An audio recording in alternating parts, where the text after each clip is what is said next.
Look, before we get started, I want you to know David and I go back a long way. We talk often, and we have over the years, and he's been very encouraging about the Banking with Life podcast. However, he's always had one critique. James, it's too long. So I want you to know when he came in and sat down, we recorded some of the longest episodes ever, and it gave me great joy. Thanks for listening.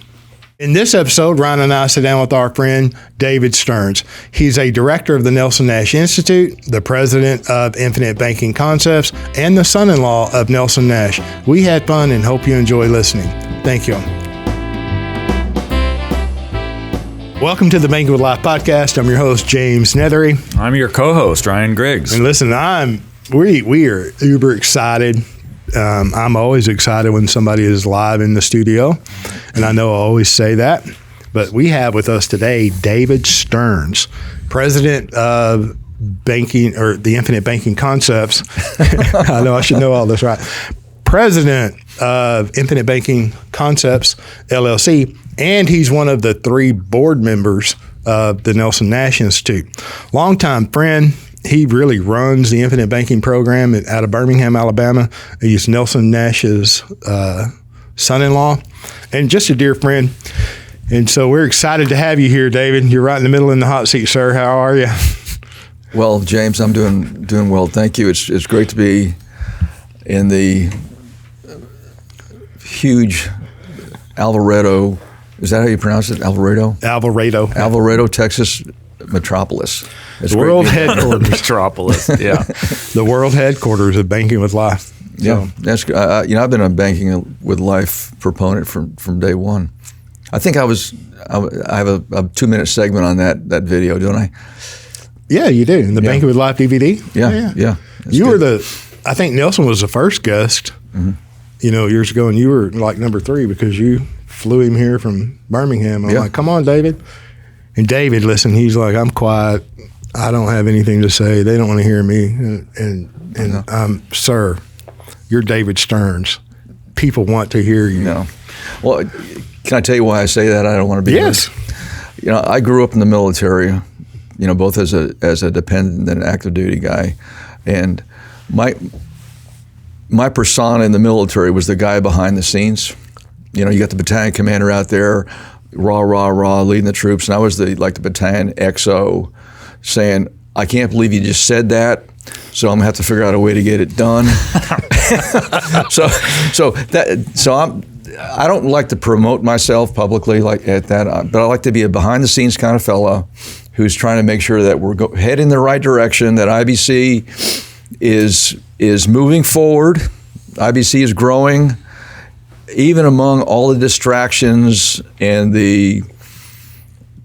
some of the social media problems that are appropriated out there every day, all day. Okay, so I'm trying to do that. So that's why you don't see me on all these videos, and that's why I'm not a podcast king like some people are. And I love your podcast. Don't get me wrong. I think it's fantastic. Thank you. They are long, though, but they're good. I know. Listen, number one complainer about the length of the episodes is here in studio today. We're going to spend a nice long time talking about No, there's a YouTube algorithm out there, something about 15 to 20 minutes, I think. I don't know, but that's what I've heard, so there you go. Oh, the algorithms. But anyway, I love it. I love it here, whatever. Well, listen, we don't promote. We have not purchased one view, one subscription, or one click. It's all organic. And so there's almost 10,000 people out there that think long form's okay. And it's fine. And I got to tell you that Dave came in yesterday, and so him and I podcasted yesterday, and he said, well, if I could criticize anything, it's about the length of the show. I'm like, okay, just speed up the playback time, 1.5, 2.0, listen to it in segments. I get it, I talk slow. Then we wound up speaking or talking for about an hour and a half, hour 47. And I asked him, I'm like, Dave, did that seem like an hour and a half? And you said, no. No, but any professional videographer knows that you film for an hour and a half, you get 10 minutes of content, right? There you go. So I expect some professional editing. So there you go. Listen, I have some AV ninjas here, and they'll get it done. But 2, it's an unstructured show. Half the time I sit down, I just show up and sit down, and Mr. Grigg shows up with a nice long list of topics that these things would be good to talk about. Yeah, it's true. But it's unstructured. And so I prefer to have less post-production work. Mm-hmm. I don't want to edit stuff. That's why, I didn't take out Paul Horsley's well sperm comment from that one. That's good. Not only did it make it into the final cut, but we get to bring it up again. That's right. And my point is, I don't want to edit. No, I appreciate that. And one of the reasons I agreed to come down here and do this live instead of via Zoom or whatever is because, you guys are good friends of me personally. And I know you go way back with Nelson. And also, from my perspective, I think you guys are doing IBC in the most purest form available. Okay, and I want to promote that, and I believe in it, and I think you guys are superstars. Period. Well, thank you. Okay. That's nice of you. Thank you. But you're not here to over promote. That's not why I invited you. James gets nervous when people say nice things around him. No, I'm serious. That's the way I feel about it. So perfect. Well, he does an incredible job. You have no idea. Even if you've attended, I know a lot of agents listen. Even if you've attended think tanks in the past, the amount of work that this man does is unbelievable. He has to deal with the general public, which is, I'm not saying that in a negative way, but there's a lot of people that call and email you every day. And then on top of that, he has to deal with agents. Now, how many of you listening got up today and said, oh man, I want to go buy some life insurance or talk to an insurance agent? Zero. Yeah. This guy has to talk to life insurance agents all day long. So my heart goes out to you. I don't know to what extent, David, people realize how in the family the Nelson Nash Institute and IBC is. You're Nelson's son-in-law. Right. And the events themselves, the annual think tanks in February of each year, all of that is managed by you, your wife, Kim, your family. Mm-hmm. And that's, it's been that way ever since the beginning and continues to. It's not just like a marketing scheme. It's no, we try to keep it authentic, okay? Yeah. And one of the forgive me if I keep going back to Nelson Nash. No, it's okay. Duh. But one thing about Nelson was he loved people. Mm-hmm. Okay, he loved what he was doing. He loved people. He was a strong Christian. He believed that permanent whole life was the purest form of economic product set out there. Okay, and he equated it to biblical financial principles. Okay, and so everything he did was on a personal level.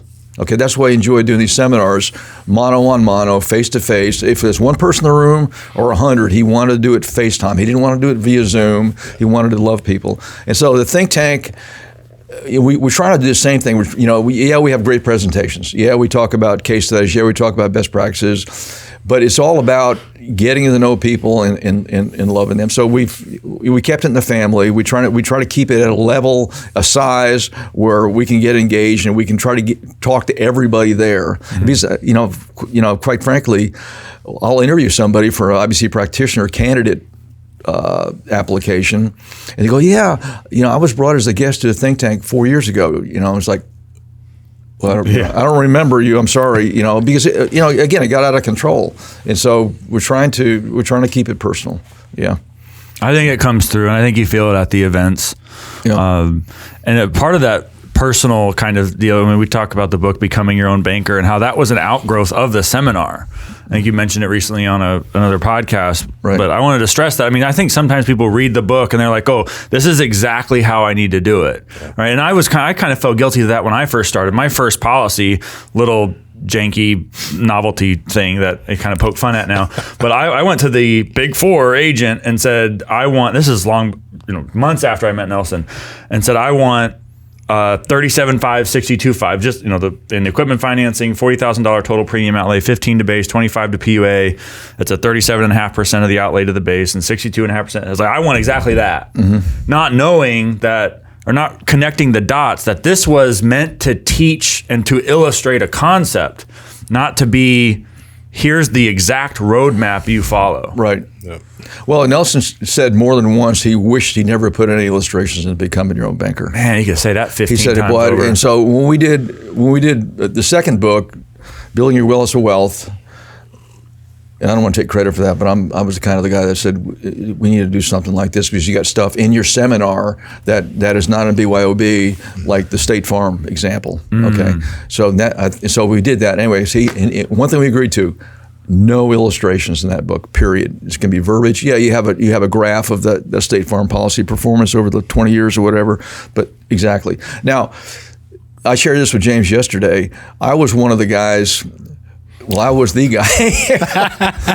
I'm responsible for the fourth edition and the fifth edition because I kept saying, we need to update the book. We need to update the book. Chasing the numbers. Yeah. But like you said before, it's not about the numbers.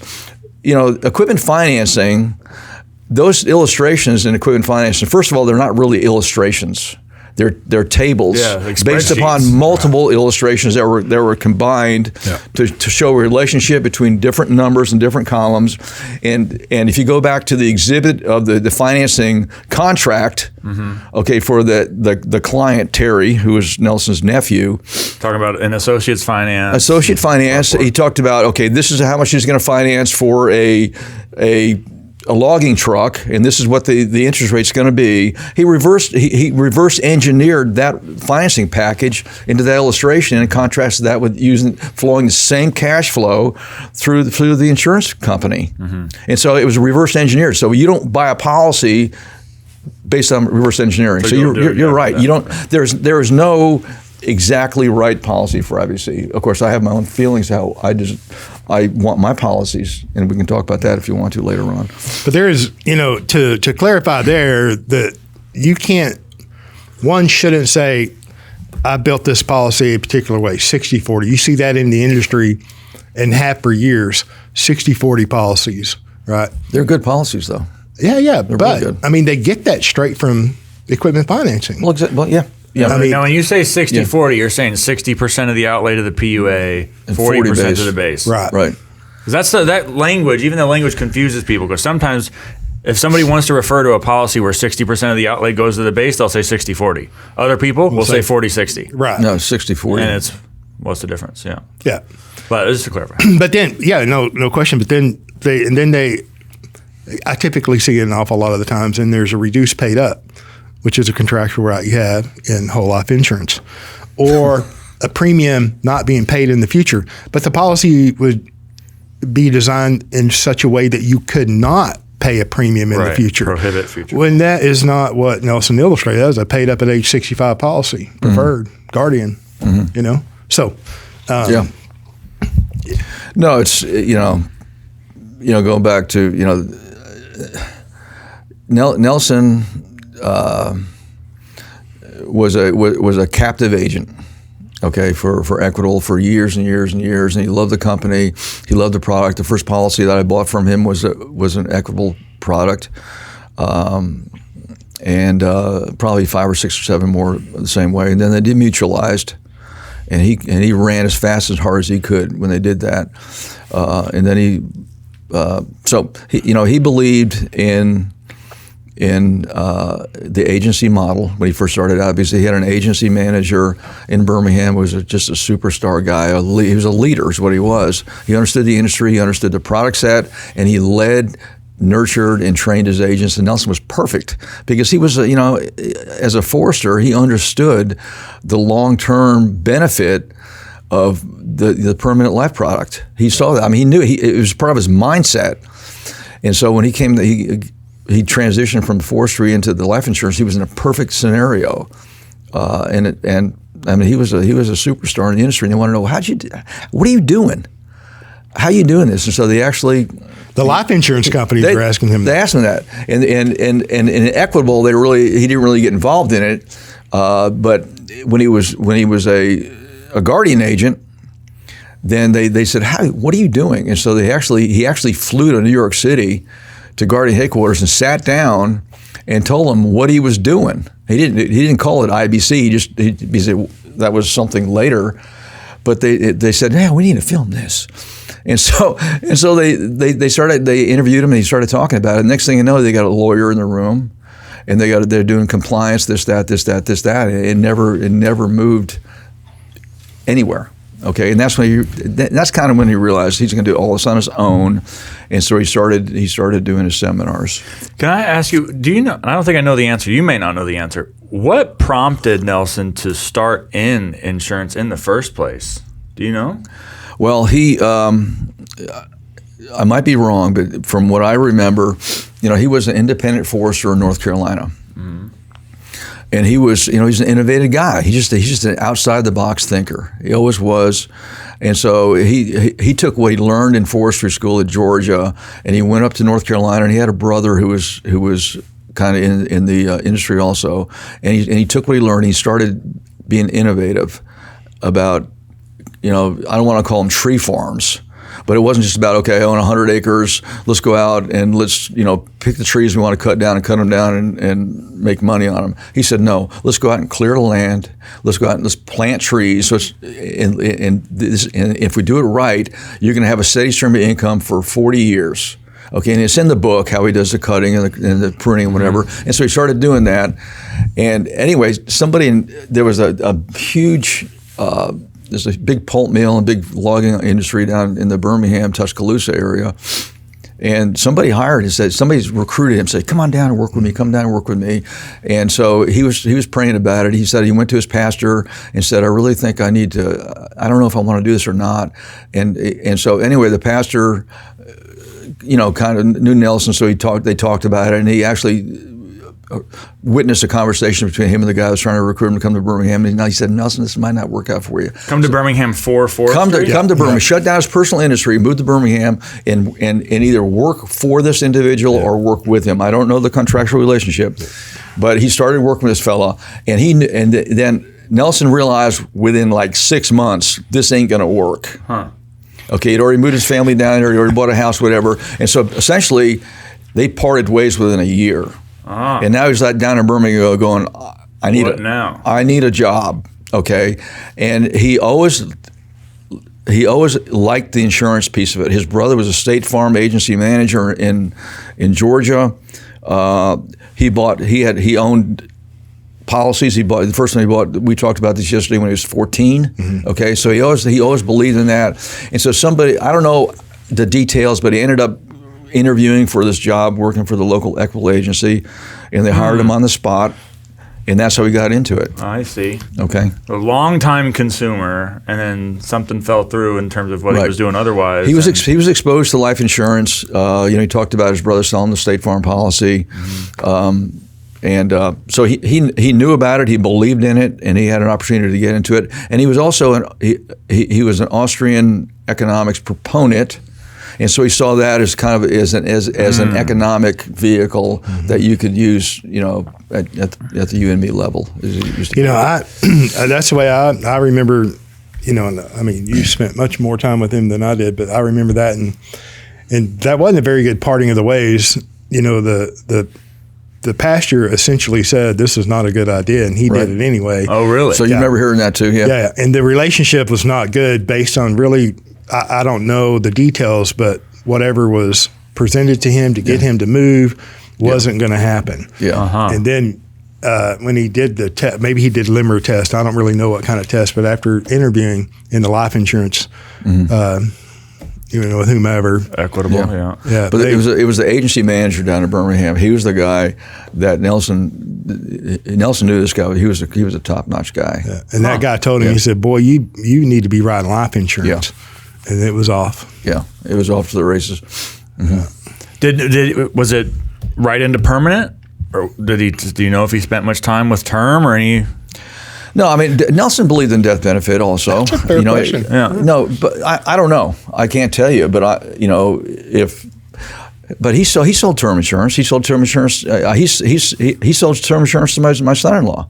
Okay, a substantial whole life policy, but he saw that he needed death benefit to take care of his family. So yeah, he had a term policy too. He believed in death benefit. He talked about your need for finance is much greater than your need for death benefit, but he didn't discount death benefit as not needed at all. Right. Okay, so I'm sure he sold term too, but he was in love with the permanent whole life product. Because there's a whole lot of people today on the internet. I mean, we'll talk more about social media later, I'm sure, but who will say, as much cash value as possible, as little death benefit as possible. Yeah. Like it's a kind of a antagonism towards the idea of death benefit, that it's inherently bad or something. No. And they're having that conversation under the auspices of IBC, when here you have the creator, Nelson Nash himself, who recognized the value of it. No, think long range, okay? And term is not thinking long range, right? Yeah. Okay, but as I said before, you can't discount the need for death benefit. It's absolutely needed. And if you do a policy correctly, and I'm not talking about any term riders, we can get into that later on, but if you do it correctly, then you'll have you'll have coverage. It depends. What can you afford? You got to start somewhere. Okay, in a term policy is a good little side policy to have to get you over the hump death-wise if you need that.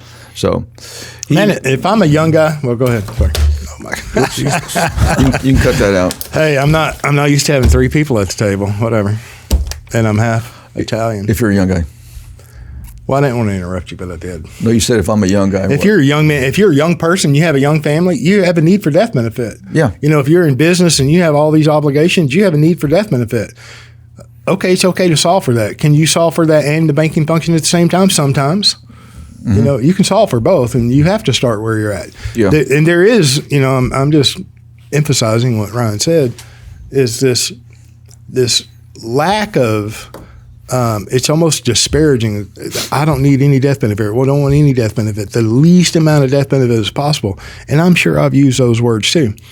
But you cannot discount the death benefit. You can't. In retirement planning and personal finance and financial planning, you can't jump over the need for death benefit. But if you did solve for your need for finance, you'd be asking for so much death benefit you couldn't get it past the underwriter. But that's a process. Well, okay, Nelson came from, the big focus in the insurance industry was the human life value. Okay, that was the only focus, was human life value. And Nelson said that should not be the only focus. Okay, need for finance is huge. Okay, and it's greater. And Nelson says greater than your need for death benefit. He doesn't say it totally replaces your need for death benefit. Right. And so it's like the book. Read the book, understand the conceptual nature of the book. It is not a handbook on how to do IBC. There is as many ways to do it.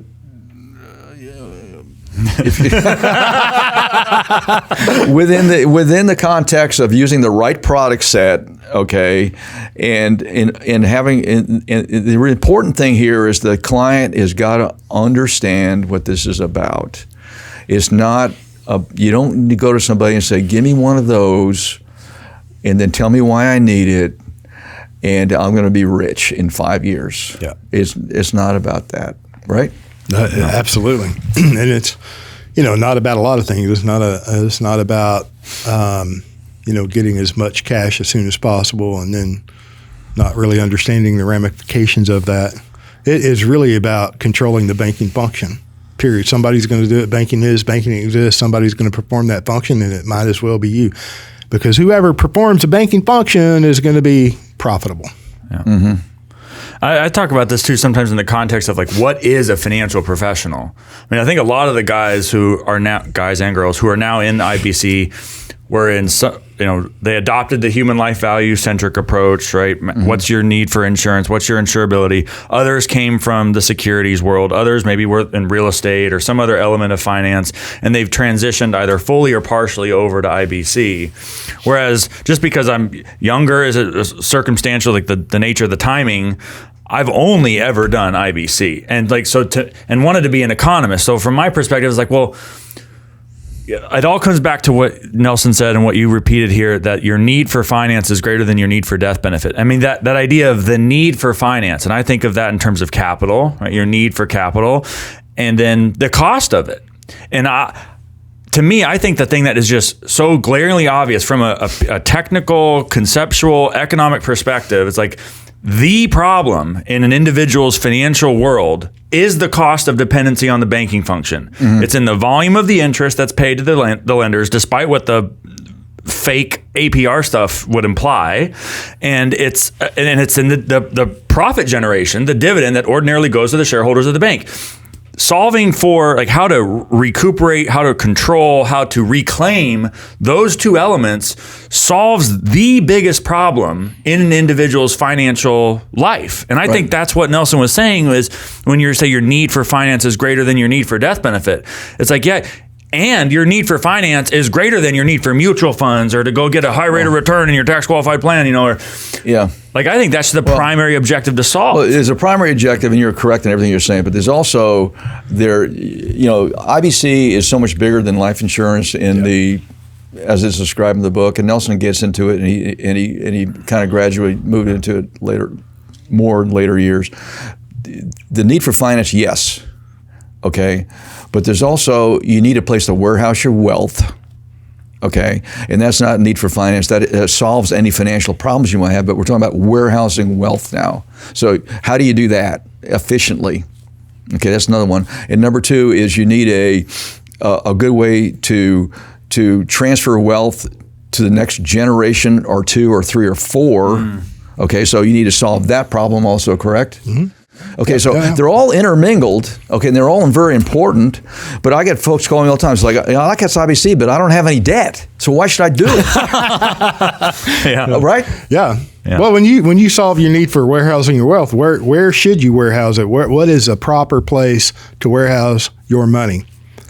It addresses directly what you should do with your money. Mutual funds, this, that, or whatever. Yeah, it solves that naturally, right? No, and you talked about what kind of agents are IBC practitioners, both legitimate authorized practitioners and the folks that are not involved in what we're doing in the NNI.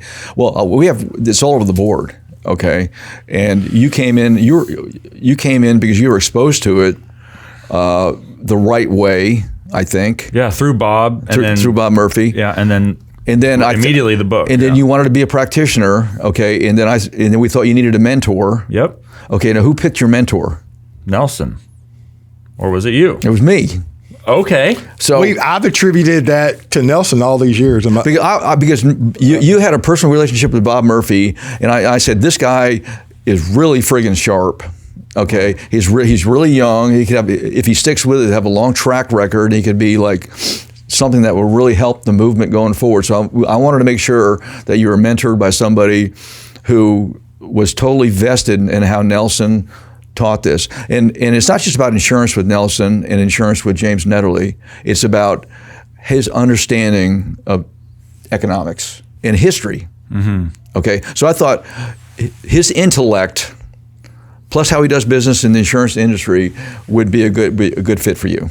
Well, you knocked it out of the park. So that's, I mean, thank you. I'm not trying to promote myself here, but that one worked out. And we can talk about the mentor. You can take credit for that all day. So that's what I did. And so anyway, we have practitioners who do nothing but life insurance. We have practitioners who do nothing but IBC life insurance. We have practitioners who have more money under management than they have with their book of business with life insurance. But they'll say, listen, I'm a proponent of IBC, but I got this money under management, and that's a different story. But I use that client set, those are the people that I introduce IBC to, because I know where their mind is, I know where their assets are, I know how this will work for them just to get them in the door, and they turn out to be some of the best IBC clients I have. So what am I, that's great, what can I say? I think a plural approach where, hitting people from different angles is appropriate. Right, so it's all over the place. And we'll talk about this too.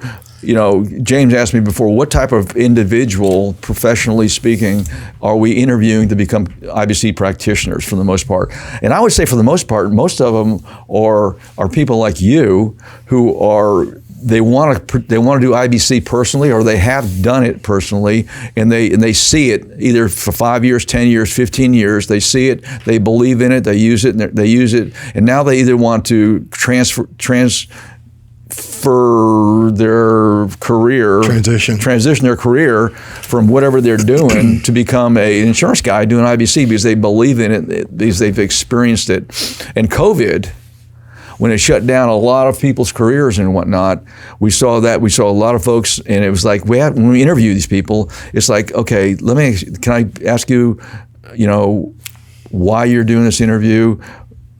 Yeah, I lost my job.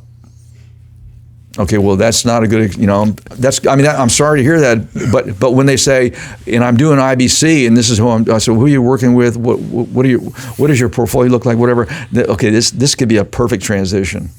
So most of the people that are coming in, for the most part, I say maybe 60% are actually practitioners who do it in their life, and they believe in it, and they want to do it professionally now.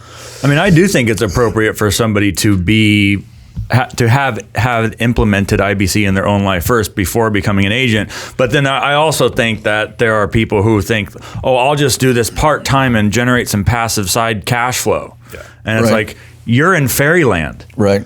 No, that is a problem. And some folks who want to do it, and they say, okay, well, so what's your business plan? Well, I'm going to maintain my day job, and I'm going to implement an IBC, and I'm going to start doing IBC. I'm going to work as hard as I can doing it whenever I have time to do it, or whenever I have somebody to talk to, which is hard to do. That's the hardest thing for people. Who do I talk to? And then when I get my book of business up to a certain level, then I'm going to transition completely from my day job to a practitioner job. And I said, well, I applaud you for doing that, but it's gonna be tough. And so what I recommend they do is they start working with another agent, another practitioner who is experienced, who has their own book of business. Start working with them, okay, and that helps them with the back office work, so they don't have that load, and then that makes the transition easier for them when they finally want to do it. I don't know if that's good or not, but I think that's correct. Being out there by yourself is tough to do, man, without working with somebody. And of course, if somebody wants to be an IBC practitioner and they fall into that school of thought where they're transitioning from one career to another, and so they will absolutely need a mentor who's an existing practitioner who will work with them, and they'll help them get contracted if they need that also. So, well, I want to turn a little bit. And you've talked about this on other podcasts, and we talked about it a bit before we started recording today, is social media and the sort of things that we're seeing online now, be it on TikTok or YouTube or what have you. Let me start generally. Like, what's your overall general, like, how do you feel generally about the state of online IBC education, if it can be called that? I try not to watch much of it because I like to sleep at night. It's painful, huh? It's painful. It's painful. Okay, and I don't have a TikTok account, and I don't watch that, but I have associates who send me, TikTok videos and say, "You believe this guy or this gal, whatever." I think TikTok is destructive. Okay, with the IBC world, anybody who's like, it's free advertisement for me, right? If they call it correct, some people don't even call it by the correct nomenclature in TikTok.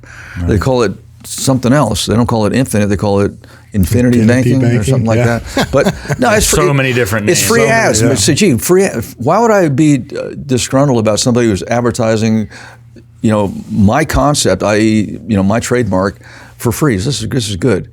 But what happens is, from my perspective, I'll get phone calls and emails all the time from folks who have watched the TikTok thing, and essentially it goes like this: I'm really doing a deep dive into infinite banking, and I really like it, and how can you set me up? 2 minutes at a time, right, and a minute and a half on their deep dive, right, over and over. Yeah. And so that's they don't know what it is. They have no idea what it is because it sounds like, it's just too good to be true. X number of dollars a month, and you can drive really nice cars, and do really nice stuff, and you own it, man. The interest is going to you. It's you're making money on the car. It's like no,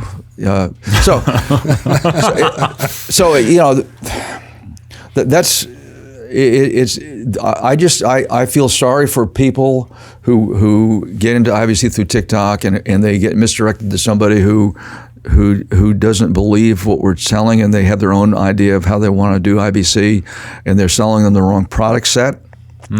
Okay, or they're giving them false information, or they're leaving some critical information out, and then you have policy lapse problems, year 2. Yeah. Okay. Yeah. And then of course, I guess the industry doesn't like that either, do they? Because it's no. We created the NNI to keep the message conservative and pure, and we're trying to make the public aware of the pitfalls of controlling the banking function, like you said, because it's work. It is work. It's work. And if you create a policy portfolio that's more than one policy, then you better have your finger on those policies all the time and know what's going on in them, or you can get upside down before you know it, right? And everybody says, oh, IBC's tax-free. It's tax-free, it's tax-free. Well, if you don't do it right, then you can cause some problems. So TikTok is not good for IBC, okay? Because you can't learn something in 2 minutes. You got to take the responsibility of understanding what this is all about, and the best way to do it is read Nelson's book, Become Your Own Banker, 5 times. Listen to the Audible book in your car, whatever, and just try to understand the conceptual nature of privatized banking. Understand the conceptual nature of privatized banking. Understand you need a stable vehicle to do it. You don't need something that's volatile. It needs to be stable. It needs to be predictable. It needs to have uninterrupted compounding. Okay, and then you need to have a coach, somebody who's a professional, who can keep you straight when you deviate, and it could cause problems in the future. Mm-hmm. And I know I'm being those are kind of coded words, I think. That's pretty direct. Nelson used to use that same language in a seminar. You need a coach. You need a coach, but it's somebody who can keep you in the going in the right directions. And oh, by the way, TikTok, IBC is not about one bank. Okay, it's about a system of policies that you build over the course of many years, and you insure as many people as you have an insurable interest in, because that helps with not only growing your banks, it gives you flexibility on repayments, on loans, gives you flexibility on funding. Okay, and it also, heaven forbid, gives you more capability to collect a death benefit if that tragic occurrence should happen. Yeah. Right? Which it will. It's just a matter of time. It's just a matter of time. Yeah. But it's like, so it's not about one policy, folks. It's about a system. You know what I noticed is a lot of these TikTok people, they don't appear on the infinitebanking.org agent finder. Well, if they do, guess what? Now, wait a minute. I'm fixing to be on TikTok. Maybe. I don't know why. Because I'm going to, in my altruistic thinking, I'm going to direct them to the truth. Okay. Well, it depends what you say, I guess. Okay. Well, I'll run about YouTube has been a bigger problem for me than I'm glad we're going to YouTube, because as a general social media, then we go right on to TikTok. Well, YouTube has been very active for much longer than TikTok. Right. So 15 years ago, you couldn't even find anything on YouTube. Now there's 55,000 experts about the infinite banking concept, or whatever they name it. Yeah. Mm-hmm. And here's a contrast. You mentioned earlier, if Nelson could do the book over again, he wouldn't have included illustrations. But if you look online on YouTube at all the alleged or IBC related marketing, I'd be willing to bet that at least half of them are all about showing some illustration. Yeah. And this is how you do it. This is the company to work with. This is the way to do IBC. I figured out the new expert way. Yeah. And here, let me show you in 15 minutes or 20 minutes or whatever it is. Yeah. It's so pervasive. And I hear from clients of mine, from other people I interact with, they see it, and it can be difficult, I think, for people to discern what the noise is and what isn't. You're right. It is. Yeah. It's difficult. It is. And from another perspective, not trying to deflect your concern, but some of those videos actually use insurance company proprietary software, I think. Mm-hmm. I don't understand. Definitely, I don't understand how they do that. Because the life insurance company's cashing the check. Well, there's still issues with compliance and this and that and this and that I've heard about. Yeah. And I don't understand why why they're not consistent with cleaning that up across the board. But there are concerns, and there are people that lead with policies, lead with illustrations, and I advise the general public that don't go illustration shopping. Okay, don't do it. Don't do it. Okay, Yeah. you're wasting your time. You don't look for an illustration. You work with somebody who understands, who you are, understands what you want to accomplish, and it's not about the way I design policies. I get a lower commission than that person does, so I'm doing it right. I'm getting a lower commission. You've heard that before, I guess. Since you're laughing. My gosh. No, it's about the client. It's about the person who owns the policy. They have to understand what they're getting. They have to know what they're getting. It's not like I want to get the biggest cash surrender value in year one that I can get. What are your aspirations? Okay, how do you want to use the policy? What do you? It's not about the biggest number in year one. Yeah. Okay. That's all I want to say. It's not about that. If your situation is that's what you need, then that's fine. Yeah. Okay, but you have to understand that that's best for you. Yeah, and then insinuates that I'm not going to have a need for capital is great in year 3, 4, 5, right? Yeah. So the duration, the timeline of anyone's in particular individual circumstances, how big should a premium be? How long should you pay the premium? How long should you have the contractual right to pay the premium? What happens if something doesn't go as I expect in the future? What can I do? How will that affect me with the policy that I own?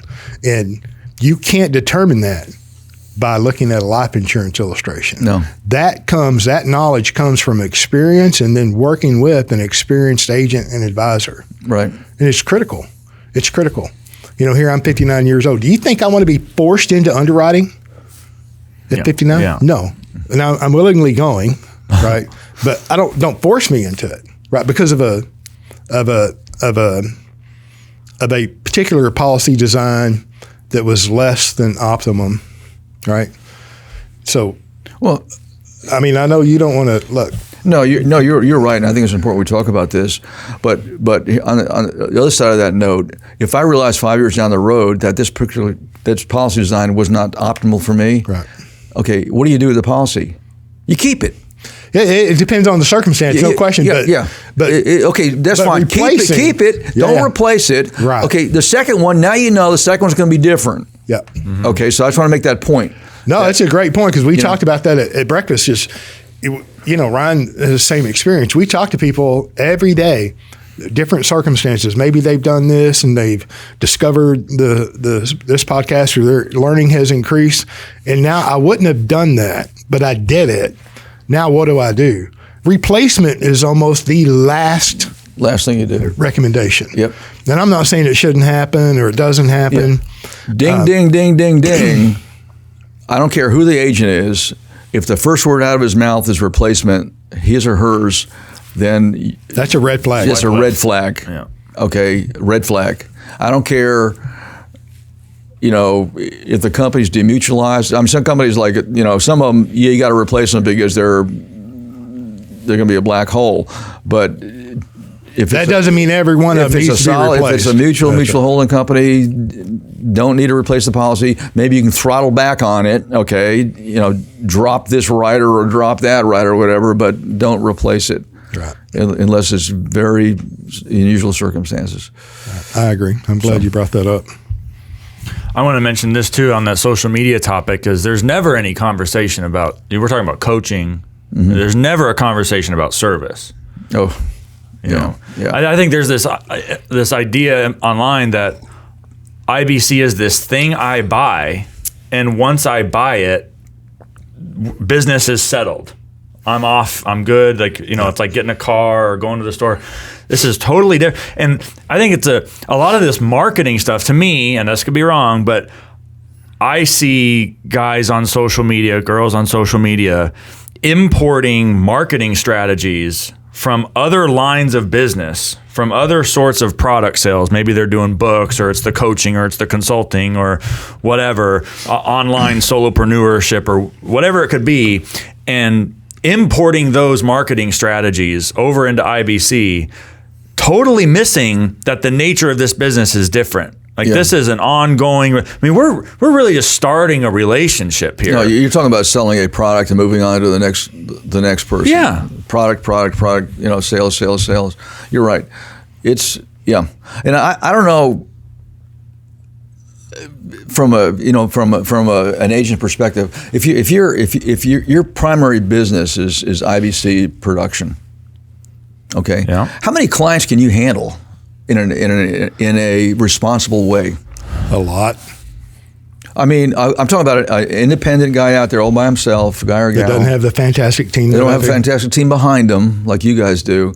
So there's a lot of time and effort needed. There's a lot for coaching. Yeah, there is. And you got to be available. I can't tell you how many times I get calls from clients who have policies with other agents and they can't get a hold of them. Mm-hmm. And they want to pay a premium. They're like, let me just pay and substantial premium. Yeah. Not like and I'm talking to them. I know what kind of background research they've done. I know they're educated, highly qualified. They want to pay a premium. And Mr. So-and-so is out of production, or Mr. So-and-so has decided to go do some passive Airbnb real estate investing. You know, and I'm like, what? Like, to me, it's, and then I'll have the question, because we mentioned it on the show, like if you're going to talk to an agent, ask them, what's the nature of the ongoing service like? And so I get some people now who will ask me that. I'm like, I'm glad you asked. I wonder where you heard that from. But I'll tell them, like in my world, we got a client advisor relationship. And if you want an Austrian economic perspective, or if you want just a outside financial perspective on something related to IBC or not, and then certainly everything, including management of the policies, come on. It's important to have that relationship. It's never talked about on the clickbait stuff online. Because it doesn't exist on the clickbait. A year, 2 years later. Well, you can't because there's not enough time to talk about it in 2 minutes. Yeah, but look, you bring in the too low on the priority list. Yeah. You bring in the online guru and then that's very, has 1 million viewers. They have whatever product lines they're, promoting and selling to their listenership, and then they just bring in IBC as another product to sell. Right. I mean, they don't even know anything about life insurance. It's a high probability that they don't know much about life insurance, much less service. No, if you have one policy, okay, and then it's much easier to manage that, obviously. And nowadays with the internet, some of these companies that I use personally, they've got a better, online portal to manage your funding and to pay loans back, whatever. So it's a lot better than it used to be. I used to call up all the time and just like, you send a check into a company and, for X number of dollars, and you have to write on the check, this much goes to PUA, this much goes to loan repayment, otherwise they apply it incorrectly. Mm-hmm. Okay. But can still happen today. Well, I mean, I hope the audience knows what I'm talking about, because they do. Because it's hard to unwind that after the fact. But you're right. I was sharing with James earlier today about this one policy that we're trying to unsort that was issued way back. Well, it's related to that idea of service, because the God bless them, the front line of defense at these life insurance companies are entry-level customer service phone representatives. And we're talking about IBC. People have never even heard those letters put together in that way. And then all the technical elements to life insurance. Exactly. They don't have a clue. And they have this tree they keep following on their computer trying to get to where they're supposed to be to answer your question. and they can't. You can't get service. You get the wrong answer or no answer, and it's like if you don't have somebody who knows what the heck is going on in that policy to mediate that conversation and sort it out. I mean, I have clients who have it's the people who's the other agent. They're orphans. I call them orphans or refugees. They're orphans in the industry. Ryan came up with that term a year or so ago. Refugee. Orphan, someone, the agent maybe passes away or leaves the business. A refugee is they're fleeing a war-torn country. Something's gone bad with the agent. And the agent left. So the client can't get a hold of them. They submitted a payment. It was allocated wrong, or they're past the premium due date, and they can't get a hold of somebody to figure out how to pay it. And so we got to do a three-way call because the company's got to hear the client's voice to give the permission, and I got to triangulate that conversation, solving for this lack of service from the freaking TikTok person. Oh yeah, I hear you. No, it's but some companies are in the 21st century and they kind of make it easier than they used to. Mm-hmm. And there's even some home office life insurance employees and officers that understand the infinite banking concept. Yeah, they're catching up. And I wanted to ask you about that, David. What's your experience been like recently with the various life insurance companies? Has the conversation improved? Is it a struggle? What's your impression with that? It's improved. No, it has. It's improved. There's companies that they understand. Obviously, from the home office perspective, and they'll have a coordinator, whether it be a regional individual or just somebody at the home office who's their go-to individual. But there's still companies that are huge players in the insurance industry that don't want to talk about it. Yeah. Okay. Yeah. And in my mind, I think the big concern is they don't want to allocate the resources to service IBC, like you said, because they see it's going to be a lot of work to do that, like an administrative cost. Right. Okay. It's a lot of work, and then again, you have all this network of agents in some of these big companies, and it's like, man, that's a lot of people. We need to standardize. We will need to standardize how they're doing IBC. Otherwise, we can't police them up. Yeah. Right. Yes. Absolutely. That makes sense. Okay. So it's just a structural problem, and it's cost effective, I guess, not to do it.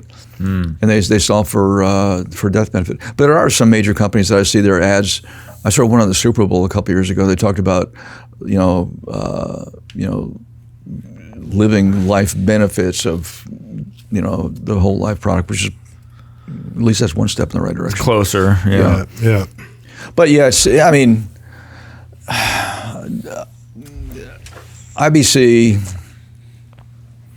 is good. It's fantastic because it empowers the individual.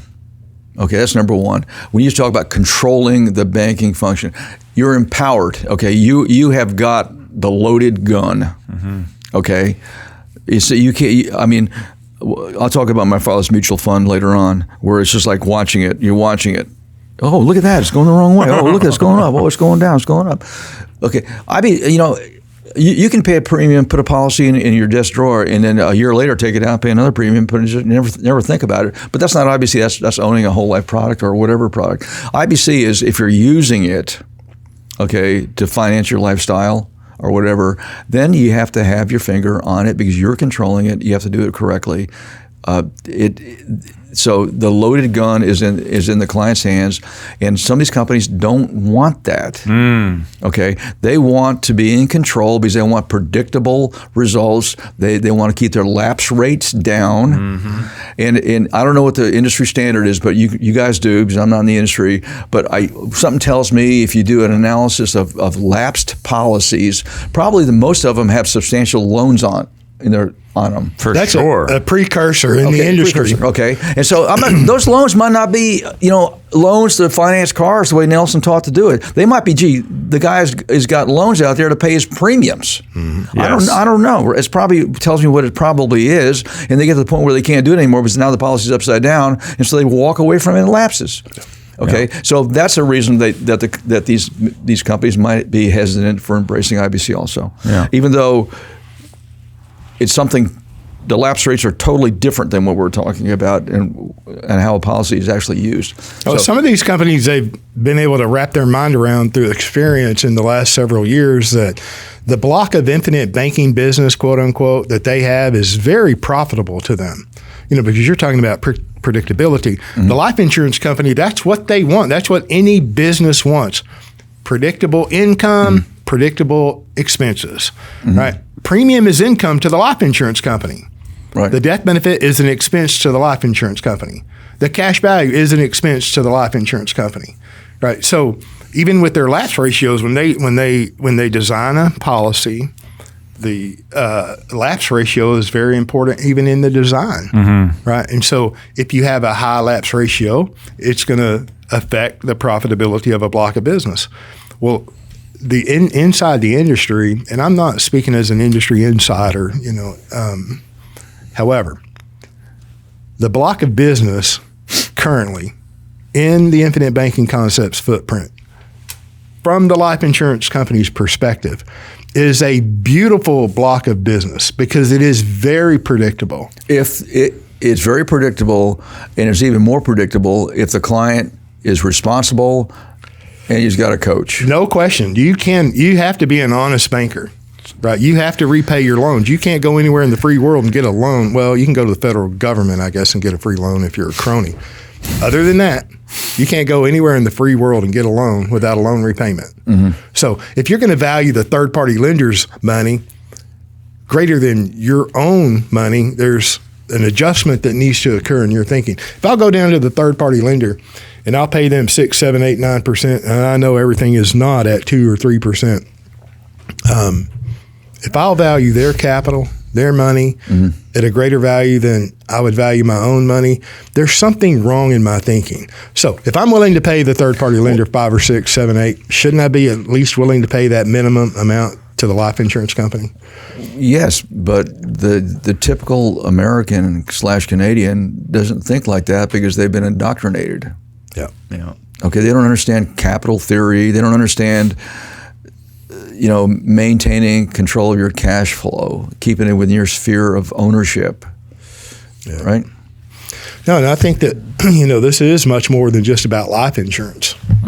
It is much more than that. Well, you mentioned Nelson's rule, be an honest banker, repay the loans.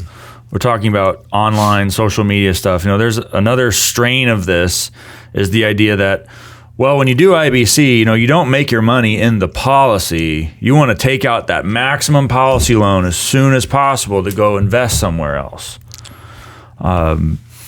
And one thing that I point out in Becoming Your Own Banker is in all of those examples, Nelson doesn't start the financing process until years in. Now, that's been misinterpreted. People will say, well, I got to wait 4 years. I got to wait 7 years to get a policy loan. It's like, no, that's not true either. Like the money's available. You can get a loan as soon as you have cash value. Right. You have cash value as soon as you pay a PUA. Well, it depends on some companies have to wait a year to get a loan or whatever, but yeah. Yeah. But IBC, it's not part and parcel of IBC to pay a high premium, to build cash value, to turn right around and go get a policy loan right away, to go get mailbox money. And I think some people on social media advertise in this manner. They'll say, in order to do IBC, you've got to collateralize everything you own, pay a high premium so you can just rotate these cash flows. I don't know if that's been part of what you've seen out there too, or what your thoughts are. No, they're focusing on one aspect. They're going after the common denominator, which is like, I want the biggest number as fast as I can get it. Nelson talked about, if you wait in his equipment finance, you wait 5 or 6 years to actually take out loans, then the policy will actually be more efficient in out years. Okay. In efficiency, a lot of people don't understand what I'm talking about. Efficiency is the relationship between premium and death benefit. Okay, relationship between premium and cash surrender value. Okay, wherever you are in that policy, those relationships are different. Am I right or wrong? Yes, absolutely. Okay, so you got to understand the relationship of the premium dollar, whether it be a base premium dollar or a PUA dollar, where is it most efficient within the policy growth structure? And if you're looking at a policy that's L65, L121, that's different, okay? And there's experienced insurance agents who don't know what I'm talking about. And I'm not an agent, okay? I'm just I've been hanging around guys like this, okay? But that early use of that money makes that dollar less efficient later on. So I'm sorry, I digress. You talk about you fund a policy, you pull the money out, and you go out and buy real estate, or you go out and buy, okay, if you're buying the policy in order to buy that real estate, then that's a different story. You don't say, okay, now I got this cash surrender value, now I'm going to go and get a loan, and I'm going to go invest in something else. Okay, you asked me if that's right or wrong, what's going on? I guess it's fine, because we're talking about a repository, to store your wealth, okay, a place to launch your wealth. Like Nelson says, I am in Birmingham, this is where I'm at, and I launch from Birmingham to do seminars. Okay, your money is here, boom. Okay, that's my warehouse of my assets, and I'll use that to buy whatever I want to buy, and whether it be an investment asset or whatever. Okay, I mean, I guess that's fine. It can be fine. It depends on the situation, what's going on. Yeah. It depends what you want to do. But to say this is a way to do, the infinite banking concept. But again, you're going to have, you're going to have a policy. You don't want to have all these policies with these massive freaking loans on them. Right. Okay, and just manage that. You want to. One of the rules of thumb that I personally had was, okay, I don't do a policy loan, and number one, unless I need the money. Okay, I need the money, number one. And number two is, like, I got to pay for my kids' college education, or I got to buy a new pickup truck because the AC doesn't work. He's talking about my truck. Or go to the shop. Or, or I want to make an investment that I feel very confident is going to be a great investment. Okay, that's number one. I need the money. It's number one. Not just because I can get a loan, I'm going to take a loan. I need the money. Number one. Number two is I always don't take a policy loan unless I have a loan repayment strategy. Okay. And what do you mean by that? Are you going to pay a certain amount every month, or how specific do you get with that? I don't pay by month. I pay annually. Okay. And look, the banker can do whatever they want. The banker can do whatever you want to do. Okay.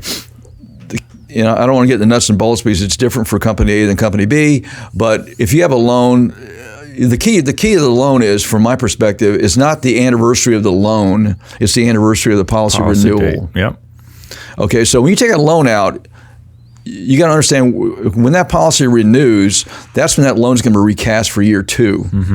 Okay, so you need to take that in consideration and understand how you want to handle that. So what I typically do, from my perspective, is what I'll do is when my policy renewal date is and I have an outstanding loan on it, then it's strategy time. Okay, how much money am I going to dump into that loan to reduce that loan before it recasts for year two, or 3 or 4 or 5, whatever it is? You have to understand that's something you have to understand, because I do not want to be. I don't want to have massive. You don't want to see that interest compounding. I don't want to have massive loan portfolios unless I have to. Okay, if you have to, that's fine. But if you don't have to, maybe it's not fine. So that needs to be something that's talked about between the coach and the client. They have to understand that. So let me ask you this then. Everybody's at a different place in life, a different place in how long that they've been paying premium. For you, is there a comfort level or a threshold where you're saying, like, I don't want to collateralize more than X percent or Y percent of cash values? Like, do you compare, like, okay, I generally know how much of a loan balance I have, and I generally know what my total cash values are. Do you do that, or not? It's different. I'm at the point now where I don't have any loans out, any outstanding loans, because I've already. Everything's paid back. Now I'm looking for places to put money. Okay, so I don't. If I had outstanding loans, then I dump the money there. Boom, boom, boom, boom, boom. But I don't. because Kim and I haven't used a bank for, I guess, about 25 years. Wow. Okay. So, I mean, thanks to Nelson Nash, and we'll talk about this, about the guinea pig thing I mentioned the other day. But so no. But if you stop and think about it, if an average American's got 35% of their after-tax income going to servicing debt, okay, that's a good number to start off with. Okay. But there's some folks out there that have these complicated calculators that tell you how much you can afford to pay, not only in premium, but also servicing your debt within your policies. Mm-hmm. I don't know if you've seen that before, but I think that's kind of crazy. You do what you can do is the bottom line. That's the beautiful thing about owning the debt. And that's because your policy debt is now an asset, okay, for you, right? It's not a debit; it's an asset. So just manage it responsibly. If you can pay a lot off, you do it. And if you can't, then don't. Just don't be an irresponsible banker. One of the things that irritates me is that there's a lot of promoters of IBC because it's simply servicing debt. So if you have a credit card debt of $20,000, you need to do IBC because you can transfer that $20,000 debt within the policy construct. Mm-hmm. Is that good vernacular? Yep. Okay. So, but guess what? 2 years down the road, they're servicing that $20,000 they put inside the policy, and they've run their credit cards back up to $20,000 again, or 40. Or 40. So now how do you handle that? Yeah. So it's about responsible banking. Mm-hmm. I love this because once you walk through the noise and you get past all of those beautiful illustrations and the presentations, it's like the capital stock of a bank is money. You cannot become your own banker without money. Period. It is okay to accumulate capital that you have guaranteed contractual asset or access to. Accumulation is key. I mean, and these opportunities are, in my opinion, and this is what I've learned because of Nelson Nash, the opportunities are attracted to the capital. And I get it. We say this all the time, and it's conversation. We say it all the time because it's true. If you're in year 1 or year 2 or year 3 or whatever paying a premium, and you haven't gone out into the real estate market because it's blowing up, or the crypto market because it's not blowing up enough, or whatever, you're okay. It is okay to focus on accumulating that capital.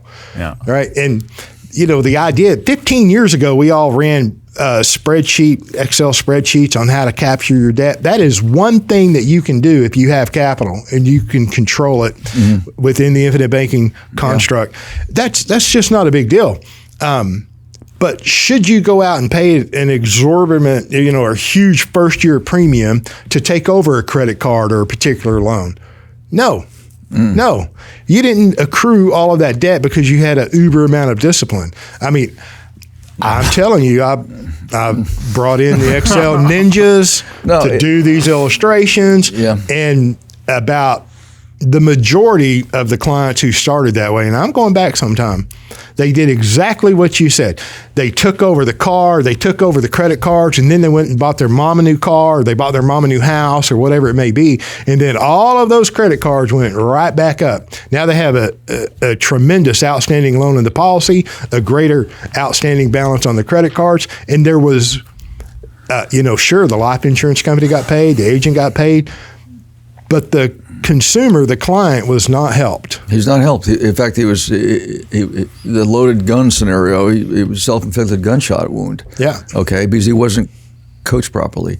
And what's the first thing he's going to drop? Okay, he can't drop the credit card debt, right, Kenny? No. So you go back to the lapse rates thing. So it's responsibility, and tic-tac. I love tic-tac. That's why I love this guy. It can be a problem. Because they're not seeing that. They don't understand. They're not exposed to it. Yeah. They're not exposed to it. Well, look, I want to go back real quick to what you said, that you haven't tapped that family banking system in 25 years. No, he hasn't borrowed. We haven't gone to a bank. bank in 25 years. Haven't gone to a bank. A bank in 25 years. I see. When the last time we personally tapped the personal banking system was, I've told this story before, when Nelson lived on Rocky Ridge Road, and I'm not going to say any more about that. If you want to find out the rest of the address, you know where to find it. If you're a practitioner, the small P or big P. He lived 2 miles from me, and I lived down the street.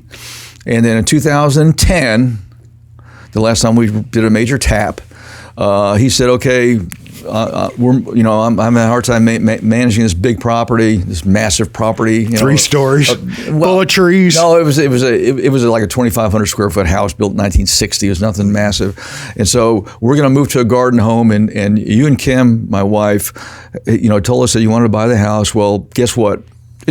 You still want to buy it? Like, write a check.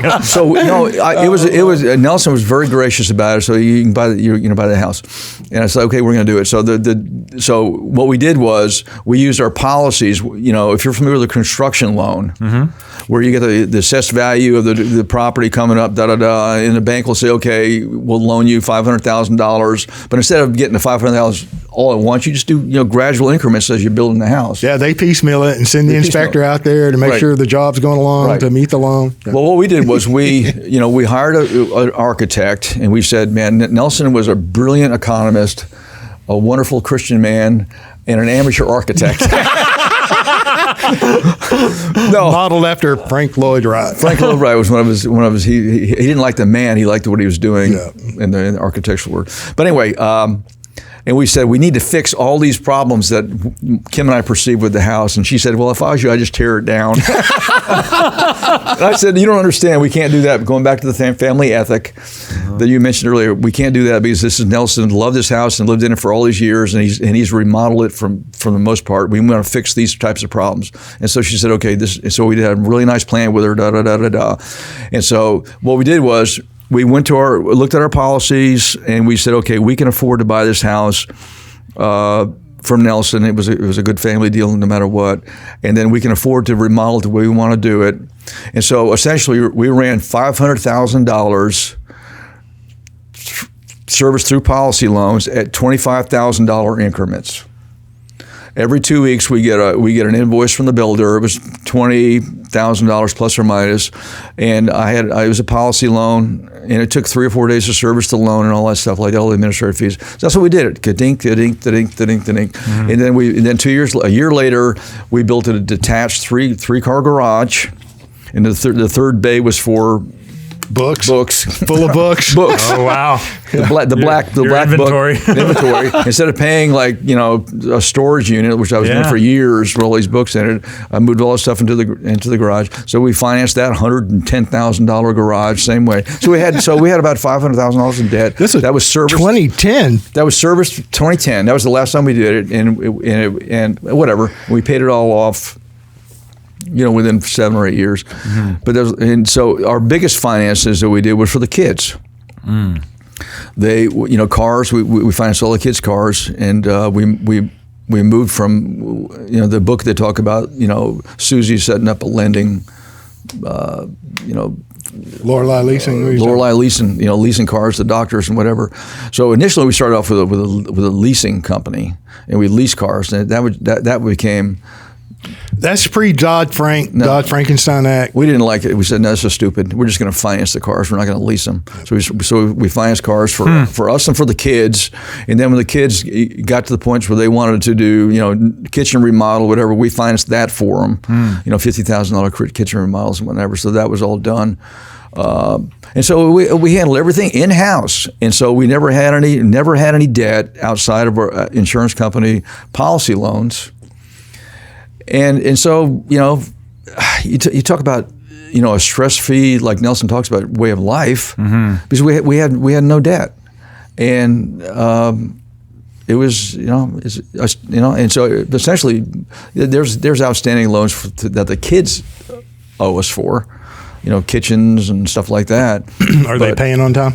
Oh, yeah. I'm just, in the back of my mind, I can hear Nelson, because the first time I heard him, he was 72, maybe 73. Mm-hmm. He's like, I'm in the short rows. I know Nelson was not at all concerned about your outstanding debt. No, he wasn't. I know people are going to ask, too, how does repayment work?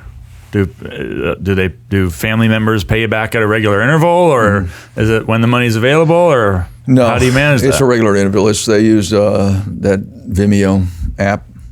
on a monthly basis. Like Venmo, like a regular monthly. Venmo, whatever the hell it's called. Kim handles that. I say, look, she's the one that handles all that stuff. So she tracks all the money. She knows where it's all going. She doesn't let her kids slide every now and then on a late payment, Mom? No, well, I'm kidding.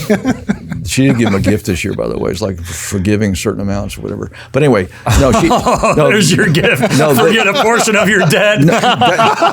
That's what it was. No, the money's Venmoed in. She sees it, bang, click, there it is, and so she tracks it all. She's got it down. We have a segregated bank account that's just for IBC. And all that money and that stuff is either a death benefit will go in there, boom. Loan money will come out will go out of the insurance company through service through that bank account. And so Kim does all that. I don't know. So it acts like an extension of your banking system, because you said earlier it's not about one policy. No, no. It's okay to start with one policy, but then it's okay to properly expand. Then that segregated checking account really becomes an extension of your banking system. And there's the bank doing a lot of accounting for you. Yeah, put them to work for you. Yeah. You're right.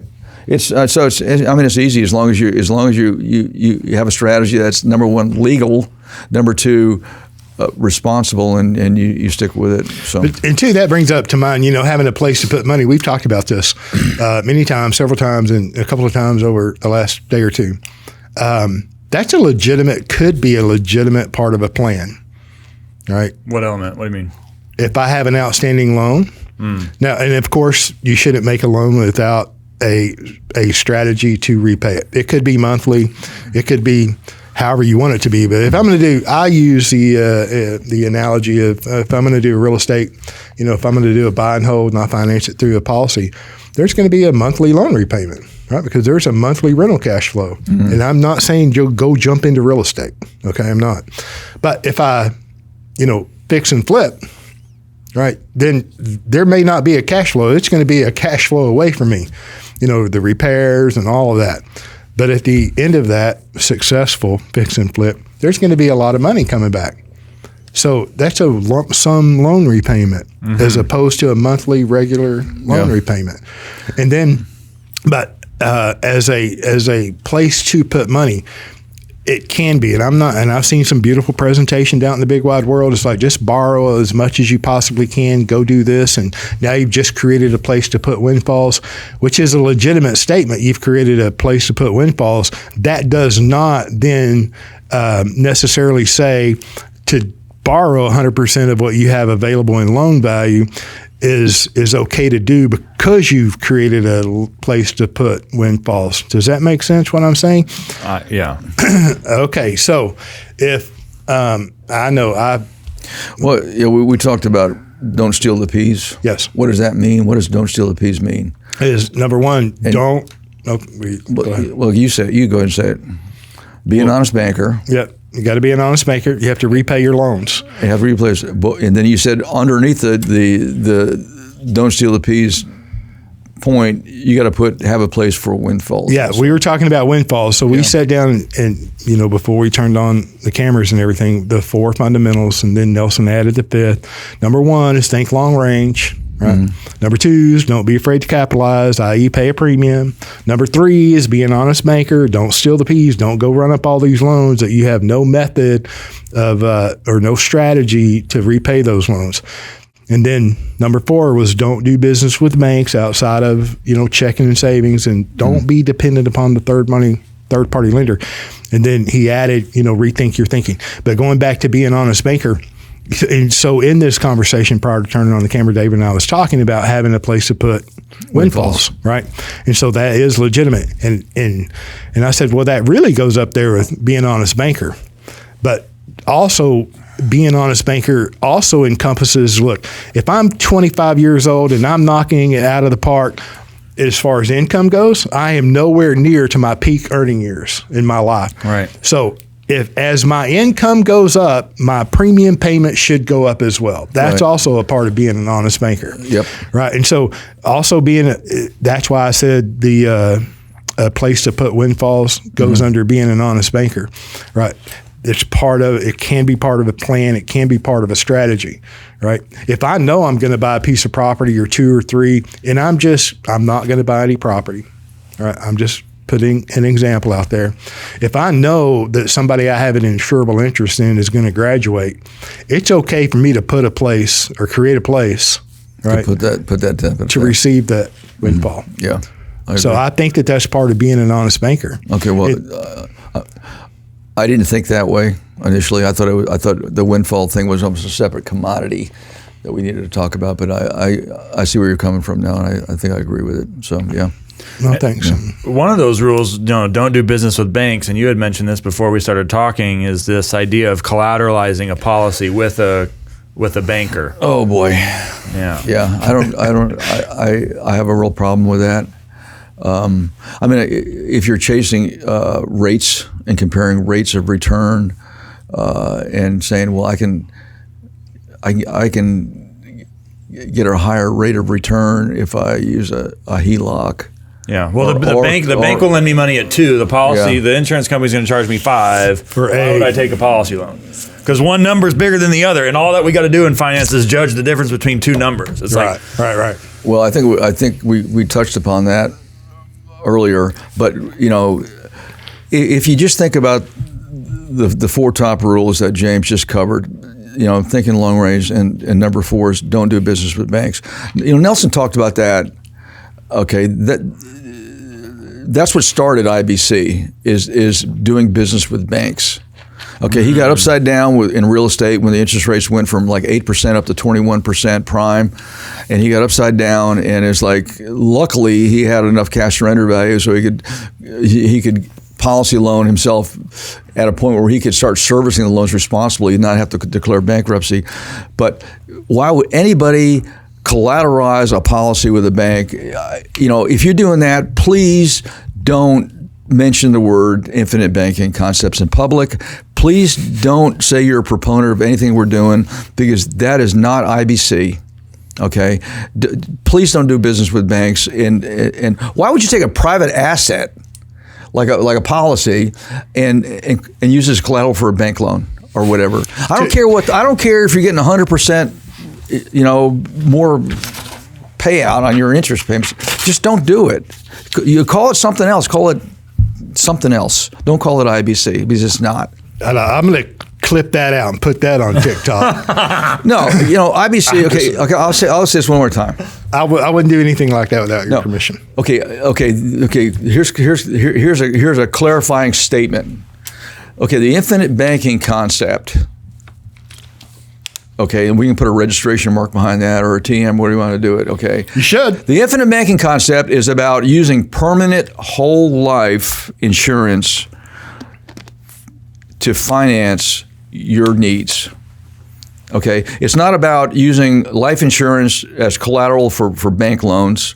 It's not about using universal indexed life insurance policies to buy real estate. IBC is about permanent whole life insurance from a mutual insurance company or a mutual holding company. In some cases, a stock company if there's nothing else available, to finance your banking needs. Mm-hmm. That's what it is. That's what it's about. Okay, if you're not doing that, then don't call it IBC. Call it something else. Well said, sir. Well said. Yeah. I've said it before. I'm going to share it again. We lived at our little house for 20-something years. We were looking at the time to move to something a little different. Right off of the road. We want to be further away from civilization, and I get this great idea. Right, I can sell myself anything between here and the front door. Okay, I'm a pretty good salesman, unless you talk to Mike Rivas. He says you're the worst salesman in the world. Okay. All right, I digress a little. So we're looking, right, and knowing that we're going to have to stay where we're at, right, of course, until you find something that you like, and it's hard to check all the boxes unless you're going to build from the ground up. And so we remodeled the house, right, because it was going to go on the market. And then to make it more pleasurable to stay where we're at, we built a pool, right? And so this is back in 2016 and 17. And I'm dragging Nelson through all this right? I'm saying, now look, Nelson, there's a lot of talk in the infinite banking world that, particular companies won't give, dividends on policy loans in the first year. So i.e., or, they restrict the policy loans in the first year. You can't get a policy loan. I'm like, okay, well, the banker can do anything he wants. And we want to pull. So we can say, and we're going to remodel. And we've already done 2 or 3 cash out refis on that property. We do a cash out refi and put that money right into a PUA, right? And so I'm dragging Nelson through all this, okay? So here's what I'm going to do, Nelson. I'm going to do a cash out refi. I'm going to go buy one of these policies that you can't borrow again. Can't take a loan in the first year. And then we're going to build a pool. And while we do this, with a company that won't give a loan in the first year, I'm going to take that policy, that brand new policy, down to my local banker, because my banker of 20 years graduated. I know, right? And so then I was orphaned, and then a young man who we do business with today, great guy. I'm going to show Bobby how he can potentially get new business, right? And how he could get collateralized life insurance policies, right? And there's a couple of agencies or life insurance companies that reduce the dividend. Therefore, these agents have been trained from the home office. Go get a relationship with a banker so you can take your clients down to the banker. They can collateralize the policy. You get a full dividend and pay a lesser interest rate on the loan. Right, so I'm thinking I'm being all altruistic. I can check all these boxes. I can make this beautiful presentation on how the banker can do whatever he wants. And Nelson's like, yeah, okay. Yeah, you could do that. We didn't wind up doing any of that, right? But that's what that makes me think about. So I did educate the banker, and he's like, oh, I never knew you could do this with life insurance, right? And then, of course, I always told him, if you ever do this and they default, I'm a buyer of that policy, right? Mm-hmm. Of course, we didn't do it. We have a pool. The house was remodeled, and then we didn't even sell it after we moved. But, love it or list it, you love it. Yeah. Right? But, Nelson was so gracious. He just listened to me dragging through all of that, and he's like, well, yeah, you could do that. And then when we didn't do it, he's like, yeah, that's the best decision not to do it. So, we did finance the pool just straight from a life insurance policy. Mm-hmm. So, yeah, the big old grand designs for you're going to manage all these cash flows between the bankers and the policies and all this creative stuff. I know it can be like interesting at first and engaging, especially for people who are like over analytic or hyper thinkers. I mean, I've been guilty of it in the past, but at some point you get on the other side of that and it's like, this is exhausting. Like, just pay a premium. It was exhausting me dragging y'all through that, wasn't it? Oh, yeah. It's not the first time either. Oh, okay. I never heard that story before, but yeah, you're right. I mean, keep it simple. It's simple, right? Yeah, that's what Nelson would say. This is ridiculous. Pay a premium. Pay premiums. Jam as much as you can in premium, and it's not hard. It's easy. When you start getting creative about it, you sound like one of these hedge funds managers who's trying to come up with a new innovative way to friggin' and then add all the complexity to the presentation. So then complexity adds value. Like, I don't really understand it, but it makes sense, and you're saying the right things, and you're pretty confident as you say it.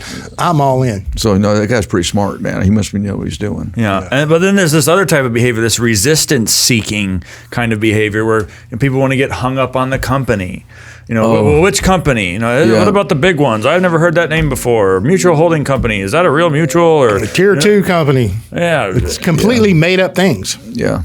It's such a rabbit hole. It's never ending. And I like Nelson. You say, look, the company need to have been around for at least 100 consecutive years and paid a dividend every one of those years. And then beyond that, it is a private asset. Now, look, I don't like direct recognition. So I think that matters too. I like really flexible PUA writers. I like long dated level term writers. So there are some things that get you to, but that's, and just it's like with the 1090 discussion or with the, previously inferior suboptimal policy designs, it's like, just keep it, manage it, pay the premium. I mean, it's still, at the end of the day, it's still a bona fide whole life insurance policy. Right. It's a private asset. It's got a loan provision. It's going to help you become your own banker. That cash value ought to keep rising. Sure, you can optimize on the margin and continually improve, part of not succumbing to the arrival syndrome. But the resistance seeking of like, well, I'm going to get hung up. I mean, I'm going off about because I've had conversations in the last week with people who just can't get over themselves. But optimizing on the margin, don't jump over that, because that's all that's going on right there. Yeah. You're like penciling numbers and drilling down on an internal rate of return. You're is biblical too, but you're straining at gnats and swallowing camels. Yeah, missing the forest for the tree. I mean, pick your metaphor. It's like, and you wish it. And then I have clients on the other side of it who, especially the ones that are on their second or third policy, and it's clicked, man. Yeah. They're like, I don't need to see the illustration. Just do the underwriting thing. Do I need to do the paramed? Take the blood and urine. Like, let's go. I mean, let me just pay a premium. Yeah. That's what it's about for us too. Do you get those calls from clients? I mean, I know you get a lot of people that are just freshly exposed to the idea and the concept, but do you get people that follow up a year or two later and tell you, David, my life has changed. Thank you. Yeah, not as many as I would like, because I deflect calls to practitioners. Yeah. Okay, both seekers and also people that are happy about it. I said, great, who you're working with, that's fantastic, and I mean, if you do it right, it's a no-brainer. It really is, because you got that. That asset is rock solid, okay, and we haven't talked about the tax code yet, have we? No, we haven't talked about the IRS or anything like that. So we don't need to. We don't need to, because it's freedom. Mano on mano, me and in the insurance company with a private contract. And one thing you go back about phone calls. It's like, please understand, we're talking about an insurance contract. Yep. Okay, there's no money in this policy. This is not an account. I thank you for saying that. I mean, that's probably one of the biggest subjects we go through. First of all, I qualify. I am not a licensed insurance agent. Number one. Okay, everything I'm going to tell you is from experience working and knowing Nelson Nash, and then doing this in my life. But I will tell you that you are paying a premium for an insurance contract. There's no money in your policy. There's no cash fund in your policy. Okay, that number is what the insurance company will pay you if you surrender the policy on a certain date. And oh, by the way, the policy is collateral up to that point for a policy loan. Correct? Amen. So where's the money coming from? Where's it coming from?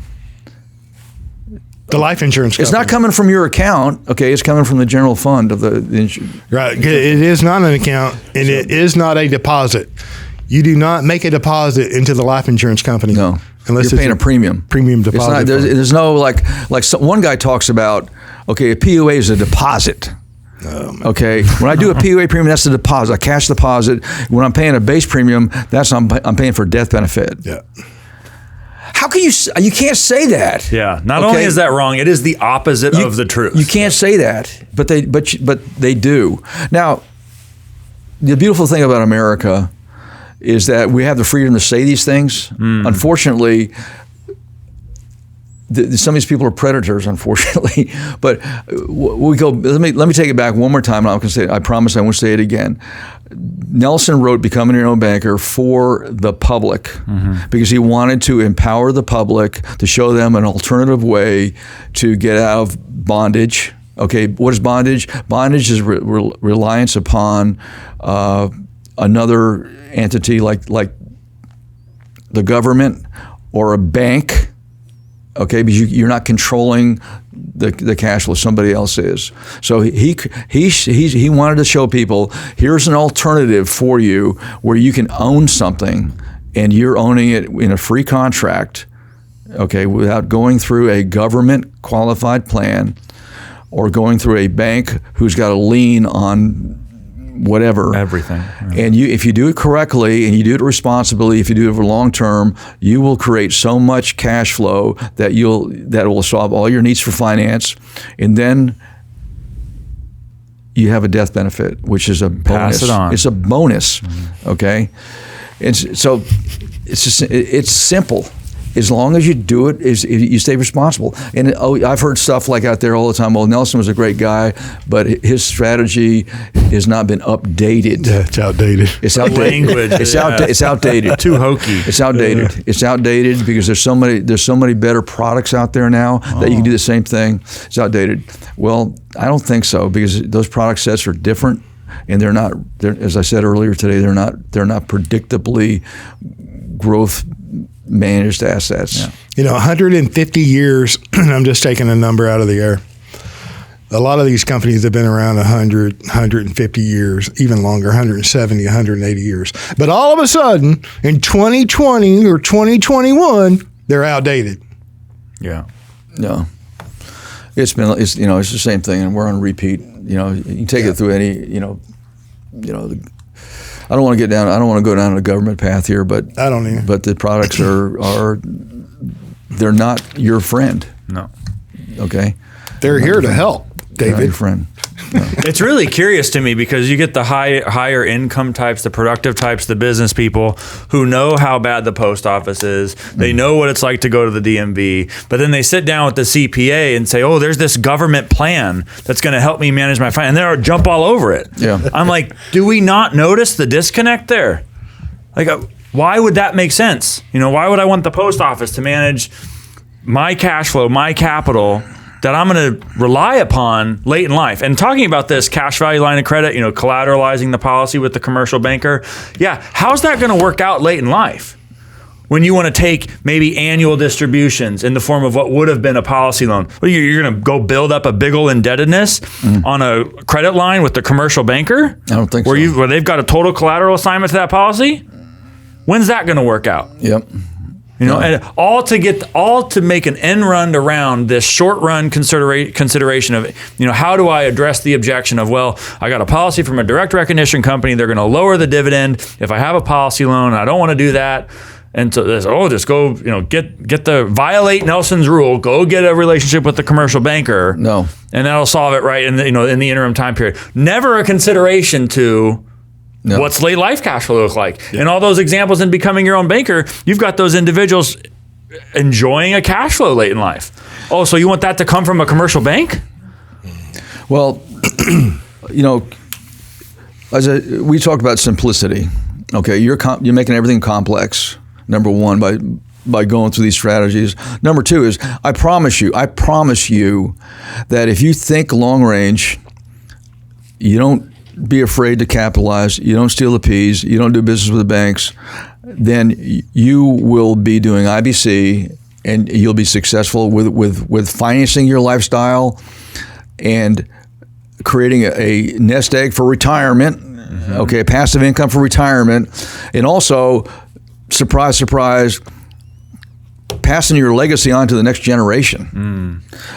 Just follow those simple rules. It is so simple. It's so simple, and it's as simple as that. But no, wait a minute. You can't just talk, 4 simple rules, and the 5th one's rethink your thinking. You can't just talk. No, we have to make it sound better. We have to take it out. We've got to repolish it. We got to paint it a different color.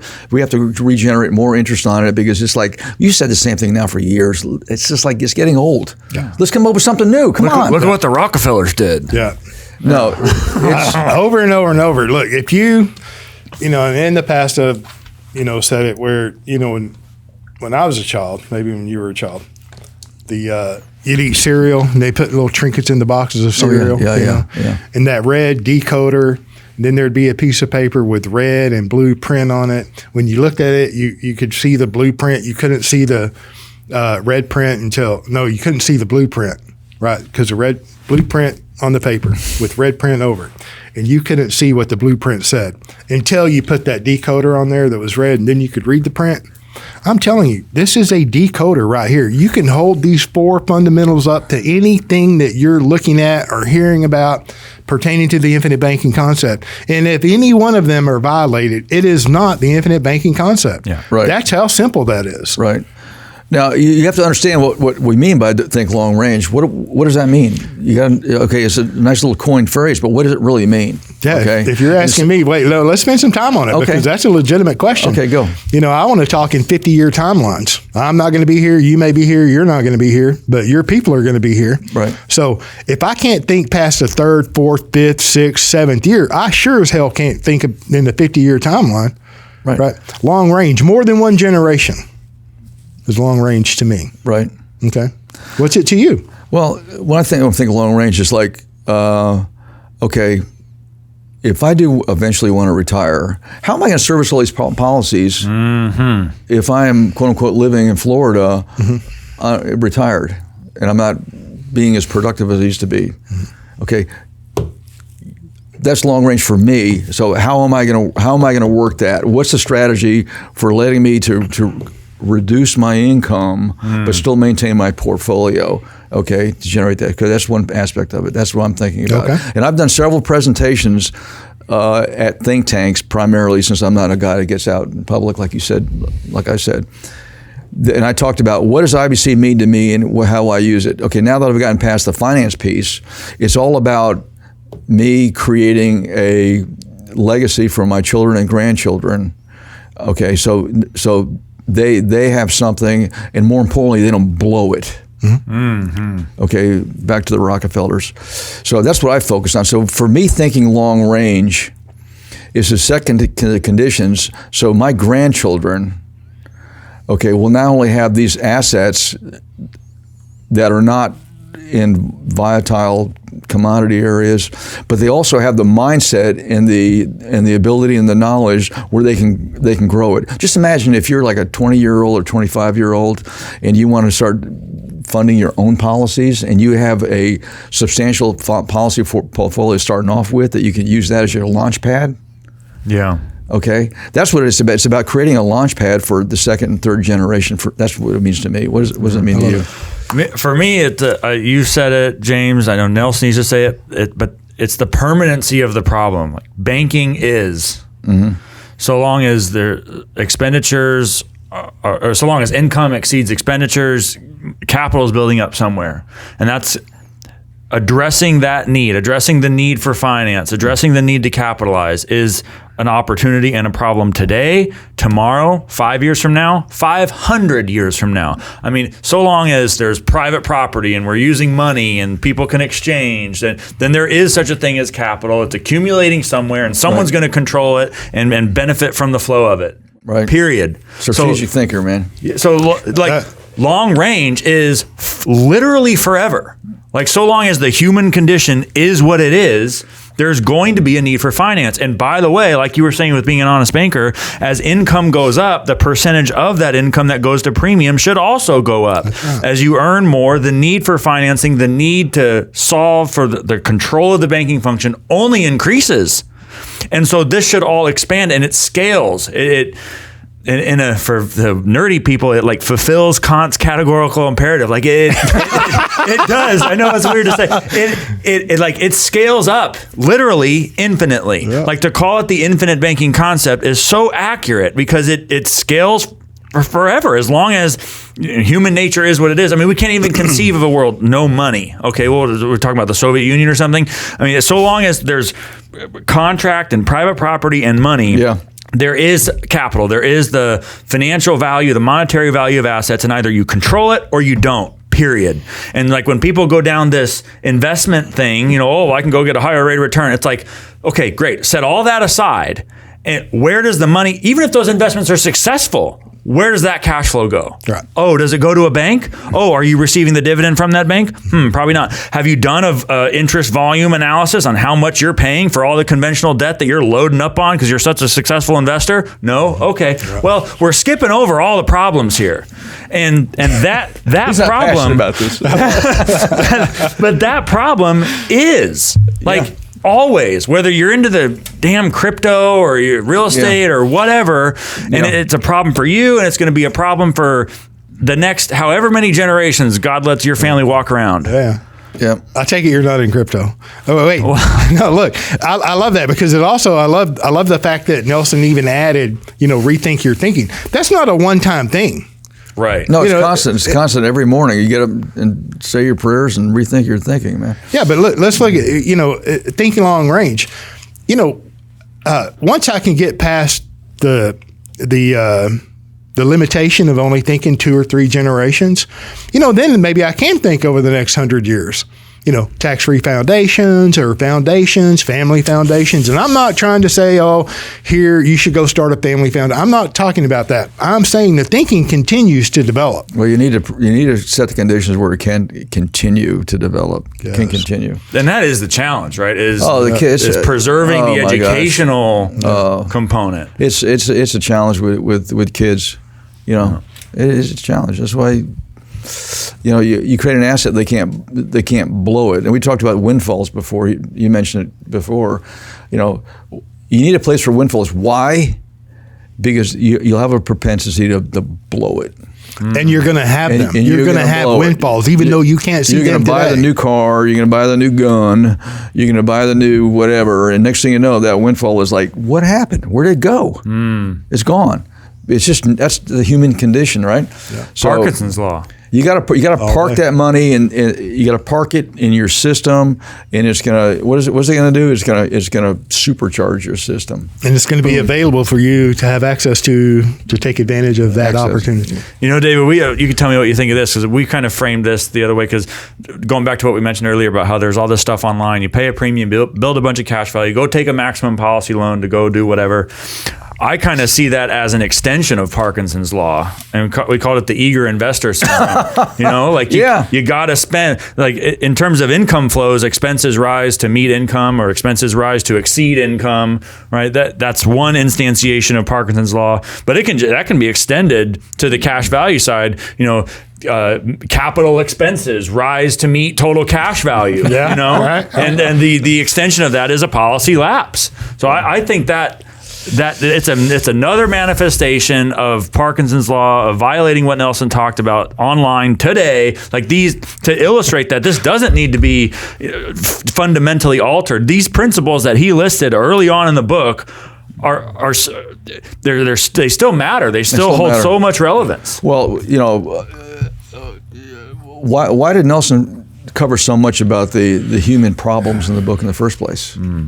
The main problem. People skip right past that. Yeah. Okay, they go right to the first. They pick up the book and they look for the first illustration they can find without reading the text that goes along with it, and they try to duplicate that illustration instead of understanding that these precepts are the most important thing you can understand, number one. And then you put the human condition, the human problems as an underlying reason that these are so critically important.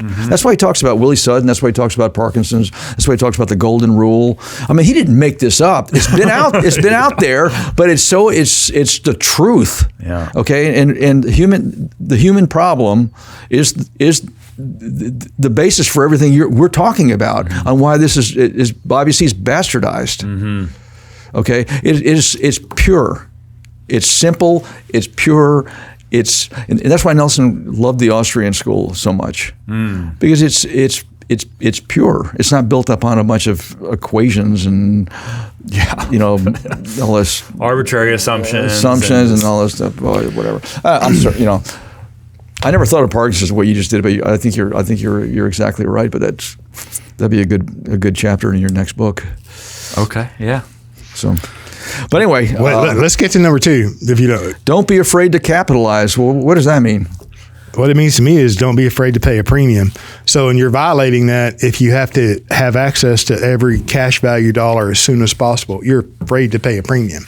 If you have to collateralize every cash value dollar in loan value, right, that you have as soon as possible, you're afraid to capitalize. Right. If you have to have a vanishing premium or a reduced paid up, I'm only going to pay for 7 years, I'm only going to pay for 10, or whatever it is, you're afraid to capitalize.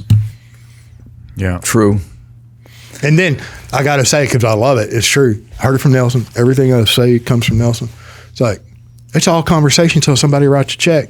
You can look through all those fabulous presentations and illustrations, and you can go through every machination that you want to create.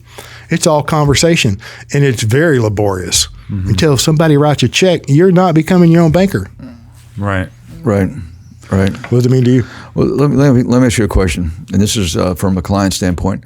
Okay, if I have a policy that's like 20 years old, okay, and I have a paid up additions rider on the policy, and I get an annual renewal, and I go online and I pay my annual renewal premium, whatever that is, and then like a week later, this company, which I like very much, I go into the portal and I look at it, and it says, "Oh, you can make a payment on that policy." To the PUA? Well, PUA. Okay. I can make a payment on the policy. I said, well, I thought I paid the premium. So I click on it, and it says, "Yeah, you can make a PUA payment, an unscheduled PUA payment." Okay, and so you can say, "Okay, I want to do 10,000. Oh, we can't take that much. Yeah.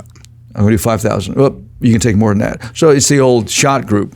Long, short, long, short. So I get it to where I can pay $9,554. Should I pay that on a 20-year-old policy, or should I use that money for something else? Great question. That's a question I have as a client for you guys. Do you want to go first or me? I'll go first. Well, you can go first. Go ahead. No, go ahead. Pay the damn premium. I say pour subject to an individual's particular circumstances. If you've got the ability to continue to contribute to the ongoing compounding, Unscheduled PUA. Yeah, and into an old policy, pour it on. That's what I've been doing. Thank you very much. Yeah. Would you agree with him first? No, I don't disagree with that at all. I agree with that. And then my admonition would be for the owner, the policy owner, to know and understand what his contractual rights are to the PUA premium, right? Is that ability lost if you don't pay that PUA premium this year? No, the PUA premium was paid when I made my renewal payment. Okay, I paid my base, and my PUA was kind of rolled into it. Mm-hmm. Okay, because scheduled payment. It was a scheduled PUA, mm-hmm. And now after the payment was applied to the policy and mm-hmm. It's been renewed, mm-hmm. And now I have room. Mm-hmm. In the policy, because I didn't overfund it in early years. I have room in it mm-hmm. where I can put additional unscheduled PUA. Mm-hmm. Because I've heard agents tell me that unscheduled PUAs actually drag down the performance of a policy and out years. That's wrong. Okay. That's wrong. Then they say instead of continuing to pay the PUA over a long time, go start a new one. Take that money and go start a new policy. New policy. Yeah. And that is where the inefficiency is, right? Cash value growth is slowest in the earliest years of a contract. Okay, so there's no difference between a scheduled PUA and an unscheduled PUA. Not quite. As to the performance of the policy. Not quite. Life insurance company, the way my understanding, the way actuaries price these policies is they assume that all premium is modal, it's all scheduled. And all companies want that PUA to be scheduled. Now, some companies, the more IBC-friendly companies, in my view, will allow unscheduled PUA payments. Mm-hmm. But for the purposes of their actuarial design, they've got to assume that payment comes in at some point in time. Yep. And different companies handle it different ways. Okay. Is it better, all else equal, same policy, same premium level, to schedule it or unschedule it? Schedule it. All else equal, is it better to pay it earlier or later in a given policy year? Earlier. That's always the case. Cash value growth, death benefit growth will be marginally greater if the payment is scheduled and if the payment is earlier. Okay. But that doesn't mean don't pay the unscheduled PUA. I have substantial policies. I pay my PUA on an unscheduled basis because I use a company that allows me to do that. And I like the freedom of being able to pay a PUA when I want. And especially as a business person with non-uniform variable income throughout the year, I want to be able to pay the PUA when I want to. Okay, so be careful, because there are some companies where if you don't pay the PUA, that rider closes. Yes. Yep. And there are, so you got to, like James was saying, you got to know the terms and conditions governing the particular PUA rider at the particular company. Not all PUA riders are considered equal. In fact, the contractual quality in terms of favorability to the client, for me, is one of the 5 elements that you use to evaluate the industry. Like if I'm going to go implement IBC and I want maximum contractual authority for me, well, one big element of that is how flexible is the PUA rider. together? Yeah. Will they allow unscheduled payments? Are there restrictions on changing from scheduled to unscheduled? Will underwriting be required if I want to go beyond a certain threshold of PUA payment? All of that varies company by company, and the IBC unfriendly companies, the ones that are on all the advertisements everywhere, the big four, have the relatively unfavorable PUA riders. They're more restrictive. And so it's like, do that if you want, because you're, seduced by a big name. But if you're talking about wanting to do what you're doing, pay it when you want to, this stuff matters. And it's going to affect what kind of company you work with. Right. No, I was just, I guess that question was from a personal perspective. Yeah. Well, my question. Am I doing the right thing? Yeah, you're doing the right thing. But my question would be, was there any issues for you to pay that additional unscheduled PUA? No. No, can you pay a greater PUA if it, excuse me, do you personally have the ability to pay a greater PUA above that unscheduled? So then we'd have the conversation about whether you need to expand your system. Well, that's what I thought you were going to say. It's like, no, you need to think about expanding the system. See, I think this is... But it's this first. I think this is kind of prevalent in the IBC footprint, broadly considered, like people who talk about it online, is... you'll have a long pay policy paid up at 95, 121, what have you. Okay, great. And then there'll be a short dated level term rider, a 7-year term rider, because we're going to pay a PUA for 7 years, or maybe we'll only pay it for 4 years, because that's what Nelson showed in equipment financing. I'm only going to pay the PUA for 4 years. Then I'm going to throttle down the PUA. I'm either going to not pay the PUA, or maybe I'm going to not pay the PUA and I'm going to reduce pay up the policy. I'm going to shut off base premiums, and instead of sending that cash flow to pay premium on that older policy, I'm going to go start up another one. Yeah. Because I want to open another branch of my banking business. Yeah. And one thing, and Nelson uses that terminology, and I've seen people online talk in these terms. Well, Nelson said, go open up another branch. It's like, yeah, but think a little bit level deeper than that. Why would you go start another branch at the expense of nurturing the profitability of the initial, older, more experienced, more efficient branch? I agree with you. You nailed that. So does that fall, and don't be afraid to capitalize, does that fall into the third category, which is don't steal the peas? The third category, be an honest banker. Don't do business with banks, right? I have don't steal the peas as number 3. Okay, number 1 is think long range. Yeah. So okay, it's a think long range thing for me for sure. It checks them all in me, because it is think long range, and it is be an honest banker, and it is don't steal the peas. Because if you have that ability and you're not paying the premium, you're stealing the peas from your banking system. You're not being an honest banker. Right. So when I think of don't steal the peas, they tend to go together. They do. They all do. They all do. But don't steal the peas. What does that? I'm kind of transition to the next point. Right. What does that mean to me? It means to responsibly take out policy loans. Mm-hmm. When you, like I said, when you need one, don't just take out one because you can quote unquote be rich on policy loans. Yeah, absolutely. Do it if you need it, right? Yeah. Repay it back responsibly, and also. My category for don't steal the peas, and I might get some pushback from you two guys, is how do you set the conditions for your dividends? Okay, do you pay up addition insurance for your dividends? Okay, is that not stealing the peas? Or that's a great point. Okay, because the beauty of these policies, even in a lower dividend environment, is that paid up additions and with dividends. That is the correct dividend election in my opinion. So don't steal the peas. Dividend election, okay, is critically important. Okay, and also don't get into this premium offset stuff. Yeah. Okay, that's where I put that category also. Yeah. The dividend should be paid, in my opinion, to the PUA, the paid up additions rider, period. Yeah. Period. If you're doing something different, and maybe there's a circumstance in which you have to do something different, and dividend elections are not always permanent, but properly structured, designed, and this is policy. This is important because they're the two of the big four companies have riders where the source of the rider premium, it's an annual term rider, the source of the premium by contract must be the dividend first, right, and then withdrawals from the PUA. Okay, that in my mind that is stealing the peas. It is. It is. That's kind of where I was going with that. Dividends, Okay, so that you're don't steal in the peas is debilitating the growth of the policy. That's where if it falls in debilitating the growth of the policy, it falls in that category. And if you're doing that at the expense of the growth of the policy, then you can probably go somewhere else, do something better. Yeah, you're not being an honest banker. You're not helping yourself. You're not helping your future prodigy. You're not helping. Yeah. I mean, is it going to be the end of the world? If you could do so much better and it's so much easier to do better, I don't know why you wouldn't. Yeah. It's like a liar would rather, climb a telephone pole or stand on the ground and tell the truth. He'd rather climb a telephone pole and tell a lie. Yeah. It's so much easier just to do the right thing. There are legitimate needs for capital, for sure. Legitimate reasons to take policy loans. But then there's profligacy, where I've just built up this cash value, or I've got these big old dividends, so I'm just going to start enjoying it. Yeah. And that's where you neglect the nurturing of the ongoing cash value growth.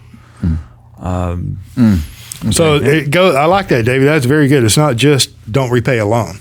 Right. It's not. It's more than debilitation. Yeah. And there's these top 4 precepts they're so critically important. Gosh, that's what it's all about. It really informs everything. It's I've said it before. Like there's that analogy of with wisdom. Wisdom's like a seed. It's like a seed, a little tiny little speck, but it contains within it all this potential. Right, for you can have this big old tree, and it's like that. These are simple little tiny one-line statements, but so much in terms of the implication and the value is embedded in it. And if you just apply what these lessons are in these various contexts, and these implications become illustrated and illuminated. Yep. I love it. That's why that's the decoder. Well, something so simple can decode all of those fabulous presentations and illustrations. Yep. It's like, no, thank you. Yeah, I got you. All right, look, that takes us to number 4, is don't do business with banks. Well, I told you that we use a segregated checking account for manage our policy loans and distributions and whatnot. So that's doing business with a bank. That's checking account. Outside of, in a continuation, Nelson's 4 fundamentals would be don't do business with banks outside of savings and checking. Loans. Yeah. Any kind of loan. Any kind of loan where you have a collateral issue, right? It's a initial understanding, a misunderstanding for a lot of people is that the infinite banking concept means you literally never interact with a bank ever again for any reason.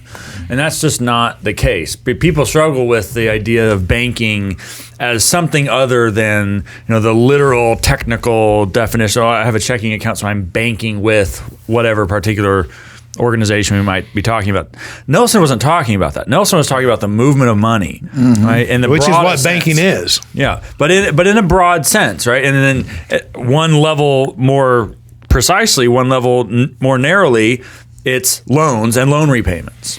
And so I like to say, don't be dependent on third-party lenders. Yep. Right. Yep. We've talked about that. Yeah. Regardless of I'll give you credit rates. for that. Yeah. A big issue with this is the idea of a mortgage. Should I pay off the mortgage? Should I take maximum policy loans in the early years of my system to eliminate the mortgage? Because the mortgage is conventional debt. It's it's inflationary. It's also extremely costly. It's the largest volume of interest that one generally pays. Yeah. And so what? I get that question, and should I keep the mortgage? Should I pay it off? And do you have feelings about that, one way or the other? Well, coming from a man who has no mortgage. Well, I don't have a mortgage, but I don't know if I should say this or not. But my son just moved to Birmingham. Okay, and like the rest of the country, real estate prices are skyrocketed. And the way it works there is like they list a house on a Thursday afternoon, they accept all bids before their 5 o'clock Sunday deadline, and then on Monday morning they announce the winner. Okay, so the listing price is the starting price. It's more like an auction, unfortunately. In desirable areas. And so what that means is if you're going to buy a house, you better have cash available. Because cash is king. Period. Boom. Cash. Boom. Cash. And so what we did, we and my wife and I, we found a home for my son, and he said, "Yeah, this looks really good." And so we did a whole cash offer, and bought the house, and now we're selling it to him with a loan. Okay, and he expressed an interest to deduct his loan interest, which is a reason why people like conventional loans, is they can deduct loan interest. And so we said, okay, fine. So the house is going to be closed for the second time on Monday, and it's going to be financed on a private loan that's registered with a probate. And so he can deduct the interest off the loan, but the loan is a IBC loan. Okay, it's not coming from a bank. It's coming from us. Okay, financed from policies, and so and we arbitrarily set. Well, not arbitrarily, but we agreed upon a loan interest rate that was very attractive for him. Okay, and so I say, he'll probably sell the house in 5 years anyway, right? And move up. So I know I didn't answer your question, but we're doing IBC. Okay, we're creating a steady cash flow back to us. He's paying a very attractive interest rate. He's able to deduct that interest. Okay, because it'll be a 30-year fixed mortgage. Okay. Okay, Yeah. even though amortized interest. It's amortized over 30-year fixed interest, fixed rate. But the money is not going to the First National Bank. It's going to the First Stearns Bank. And back to the infrastructure. Into policies of which he's partially beneficiary. No question. Yeah. So that's how we're doing it. Mm-hmm. Now, and that is he paid 20% down in cash, though, by the way. So it's not 100%, loan. It's only 20% down, whatever. We try to make it as a conventional looking loan as we could. And that's that's where I'm coming from. I love it. Why did you do that? Why did y'all do that? What do we do? Why did you finance y'all's son's property? Because we wanted to control the cash flow. I love it because you could, right? You're the banker can do anything that they want. We could.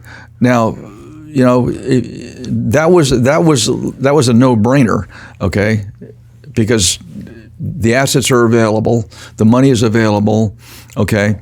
And we're keeping the cash flow within the family, like I said. And there's another thing. There's a clause in that promissory note, which is needed, okay, for deductions, which says that if I and Kim pass before the note is paid off, then the balance of the mortgage is forgiven. Okay, so that's a gift to him.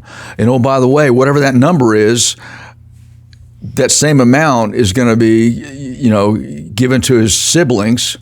And so if he's got a $2 million death benefit, then guess what? That $150,000 amount, will be subtracted from that. So he'll be forgiven. Okay, but it's going to be equal for the rest of the kids too.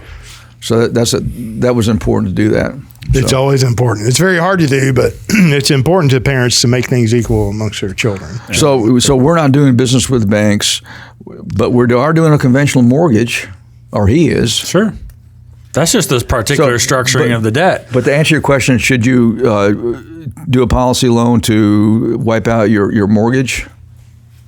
I would. You what? I would. I would if I could. Yeah, and that's it. And so this is the way I address this with people, is that oftentimes, let me put it this way: the answer to the question depends upon your degree of capitalization. The only reason that you were able to do what you did was because there was sufficient cash value there to do it. right? But you're well into your journey with IBC. For people who are just starting, let's say, who are considering their first policy, or maybe even their second or their third, where, especially given real estate prices doing what they're doing, is big old real estate amount, big old, therefore, mortgage amount. And then you're looking at your little bitty cash value, and you have the opposite dynamic, insufficient cash value to take a policy loan to handle the mortgage.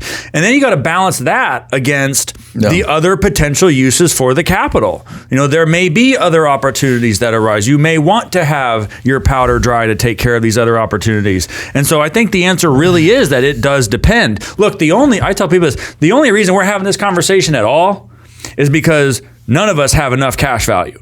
If we were all flush with cash value, we wouldn't even, the consideration of going through some third-party banker's lending process to get into an amortized debt, to pay massive quantities of interest by volume to somebody that we don't know, to contribute to somebody else's financial profitability, that whole thought process would be off the table. We're only here because we were brought up in this indoctrination program of systematic undercapitalization. But if we were well capitalized, this wouldn't be a question. And so it's really just a problem, a question of process. Where in the trajectory are we? If you're early on and your only if your only debt is a giant mortgage, and you've got no other immediate need for outside capital, right? You don't need to take a policy loan to go do something else, and the cash value is stacking up. You are in a position, again, the banker, those with the gold make the rules. The banker gets to decide. You're in a position where you could start taking policy loans to reduce the principal on the mortgage, to reduce either its lifespan or the quantity of interest.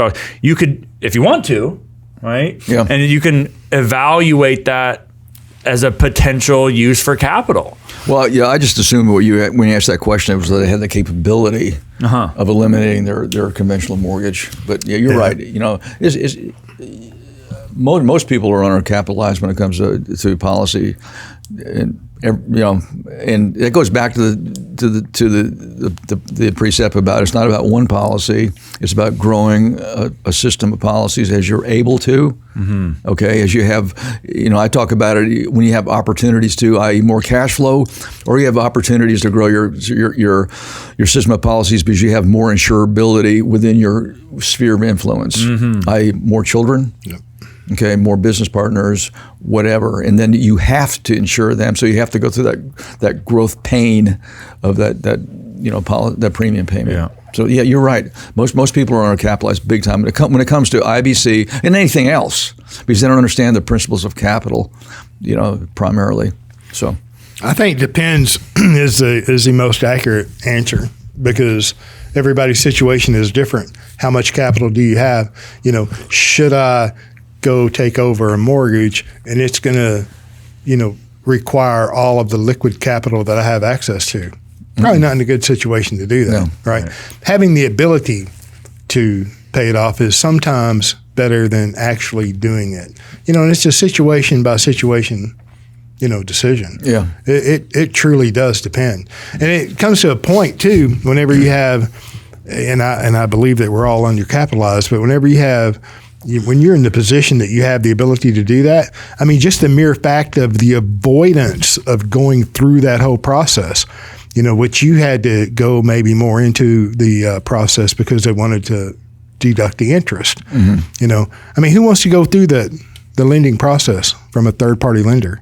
Who wants to do that? Everybody just knows it's painful. Yeah, it's a beating. Time intensive. Well, I think I shared this story a while back. I don't want to digress this too much, but back in 1991 or 2, I came back from the Mideast from the military, and we went to school, military school for a year, and then I got an assignment to Savannah, Georgia.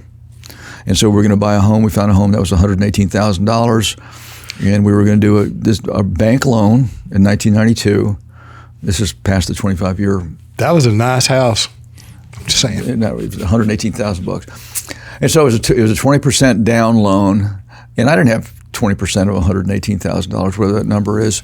So I called up Nelson and said, "Listen, we're going to buy a house in Savannah, and I need to put down, 20%.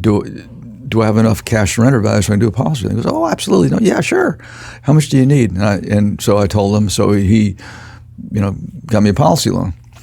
And so I thought I was good to go. And then when it got time to close the house, it was like, okay, you're putting down 20%. Where'd you get the money from? Yep. Where'd you get the money from? And I was afraid to tell him where I got the. I didn't know. Okay, I didn't understand. This is 1992. Okay, I'm thinking, well, Finally, I told them it was I got it from a policy loan, and they said, "Oh, that. I wish you'd have told us earlier. That doesn't count. You're fine. You're fine. Yeah. That doesn't count." It's like it doesn't because if I went out and got a loan, from. Or a gift. ABC Bank. Or ABC Bank or a gift. It's like, we're not going to give you a mortgage. Right.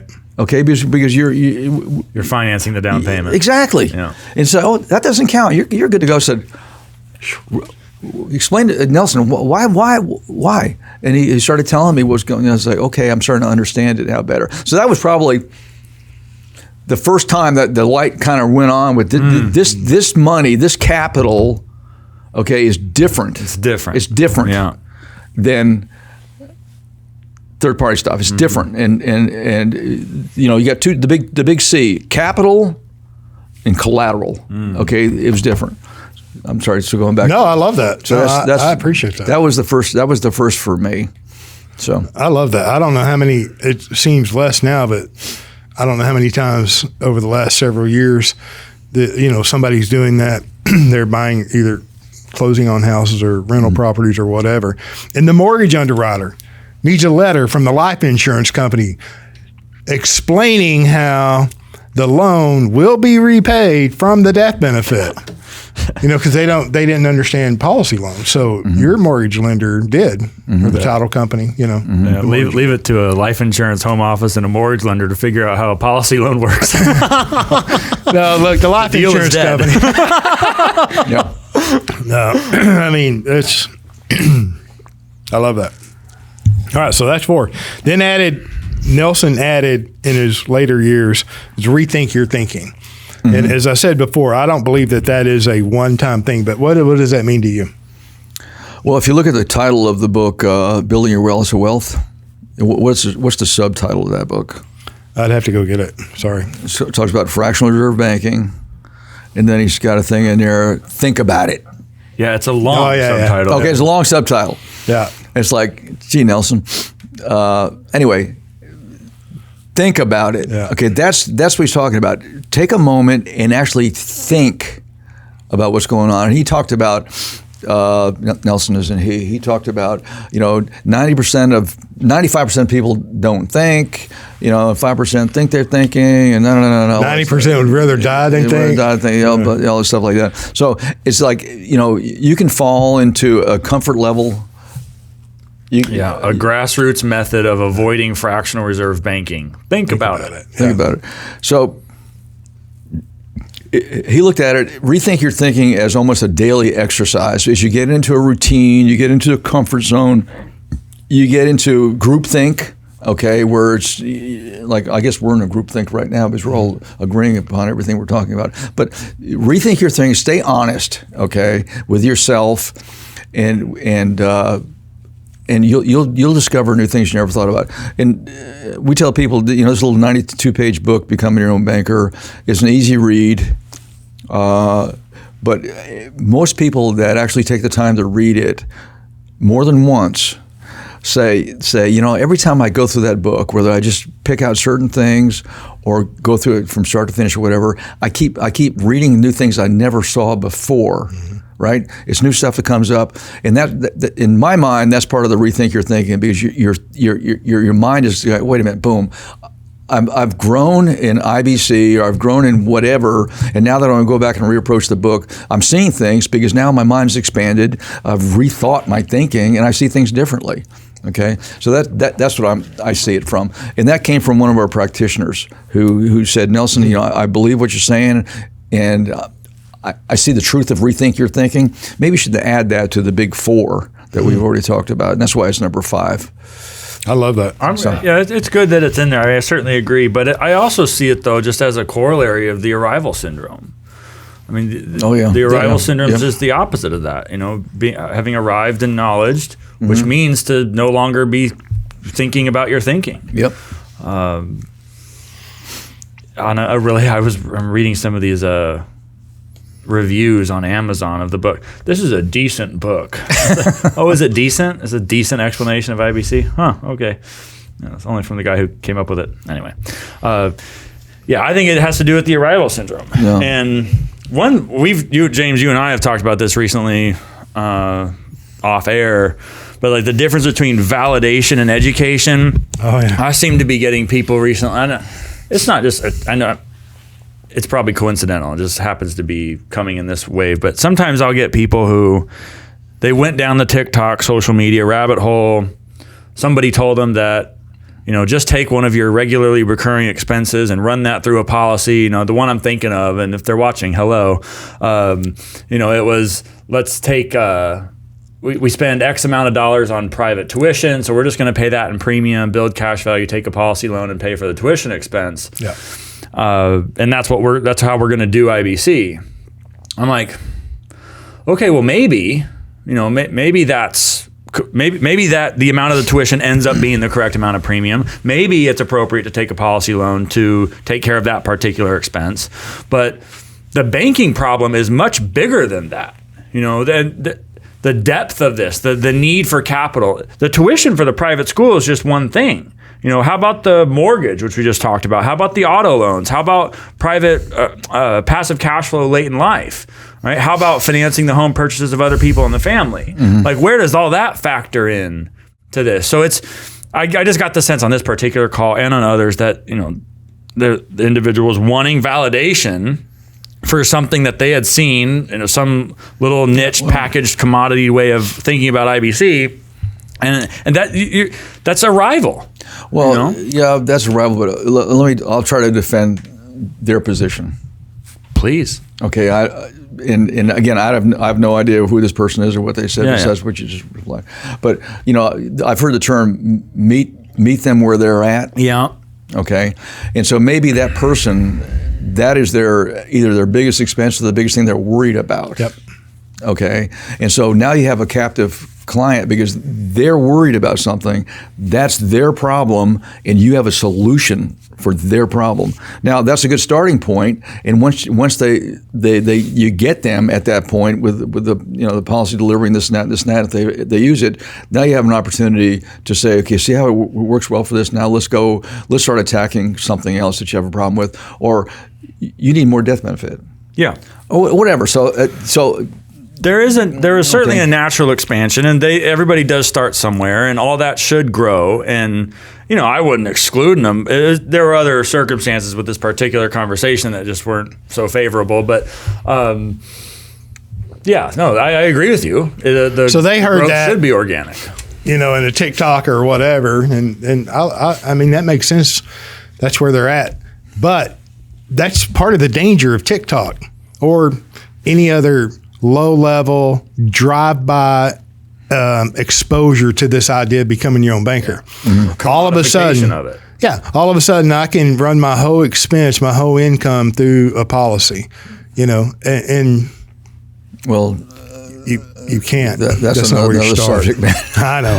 It gets real close to that idea of I'm just going to take money from one pocket and put it into the other. I'm just going to redirect my cash. I don't have to endure the capitalization process. I don't have to accept the illiquidity up front. Right. I'm getting something for nothing. This is just a hack that the rich do that nobody else talks about. And and I heard about it from my buddy who shared the social media profile, and that's what it is. And that mindset, there is a degree to which you got to meet people where they are, and I'm all for that. And I don't expect people to be masters of life insurance. Mm-hmm. But on the other side of it is your words reveal where the kind of research you've been doing, where you're coming from. And it's I'm not going to play that game because it can often, not always, but it can often end up in that kind of situation where that person is the one who's going to take the maximum policy loans, who's going to leave them outstanding, and then they're going to forget why they did this 5 or 6 years down the line and say, I got a premium due? Forget about it. Can I get out of this? How do I get out of this? Yeah. Well, I think the rethink your thinking is, like you said, it was daily. I see it, clients see it, that your thought process expands as you become your own banker. As you go through this process, you build capital.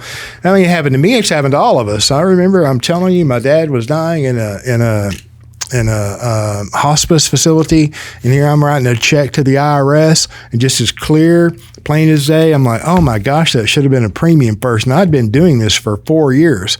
So you don't see whatever you see today, you're going to see much more tomorrow. And the mere fact that you're implementing this concept in your life is going to help you expand your thinking. I mean, it's pretty powerful, and it's overlooked. That's an excellent point. Wow. Good one. Yeah. And then, I'm ready to close whenever y'all are, but since we're, and I've got you, talk about a captive audience, right? Can I get my, I didn't write a forward, I wrote, what do you call those? Endorsement. Can I get my endorsement put back in building your warehouse of wealth sometime in the future? And we may have to cut this out depending on what his answer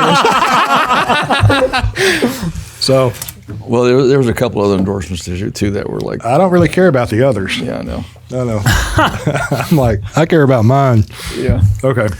Well, thank you, David, for coming and doing this. I enjoyed it very much. It's good to see you. Hopefully I was a help, and I provided a little bit of clarity. I think people want to hear from you more often. In preparing for this, I went and looked and typed in your name on YouTube, and there's not much out there. No, there's not. So, I mean, it's okay for people to hear it as close to the source as possible. The man running the show at the NNI, Nelson's son-in-law, practicing it himself for a lot longer than most people have. That's a really valuable perspective. Yeah, big deal. Appreciate it. Yeah. Enjoyed it, man. You take care of yourself, guys. I do too. Thank you very much, and thank you for listening.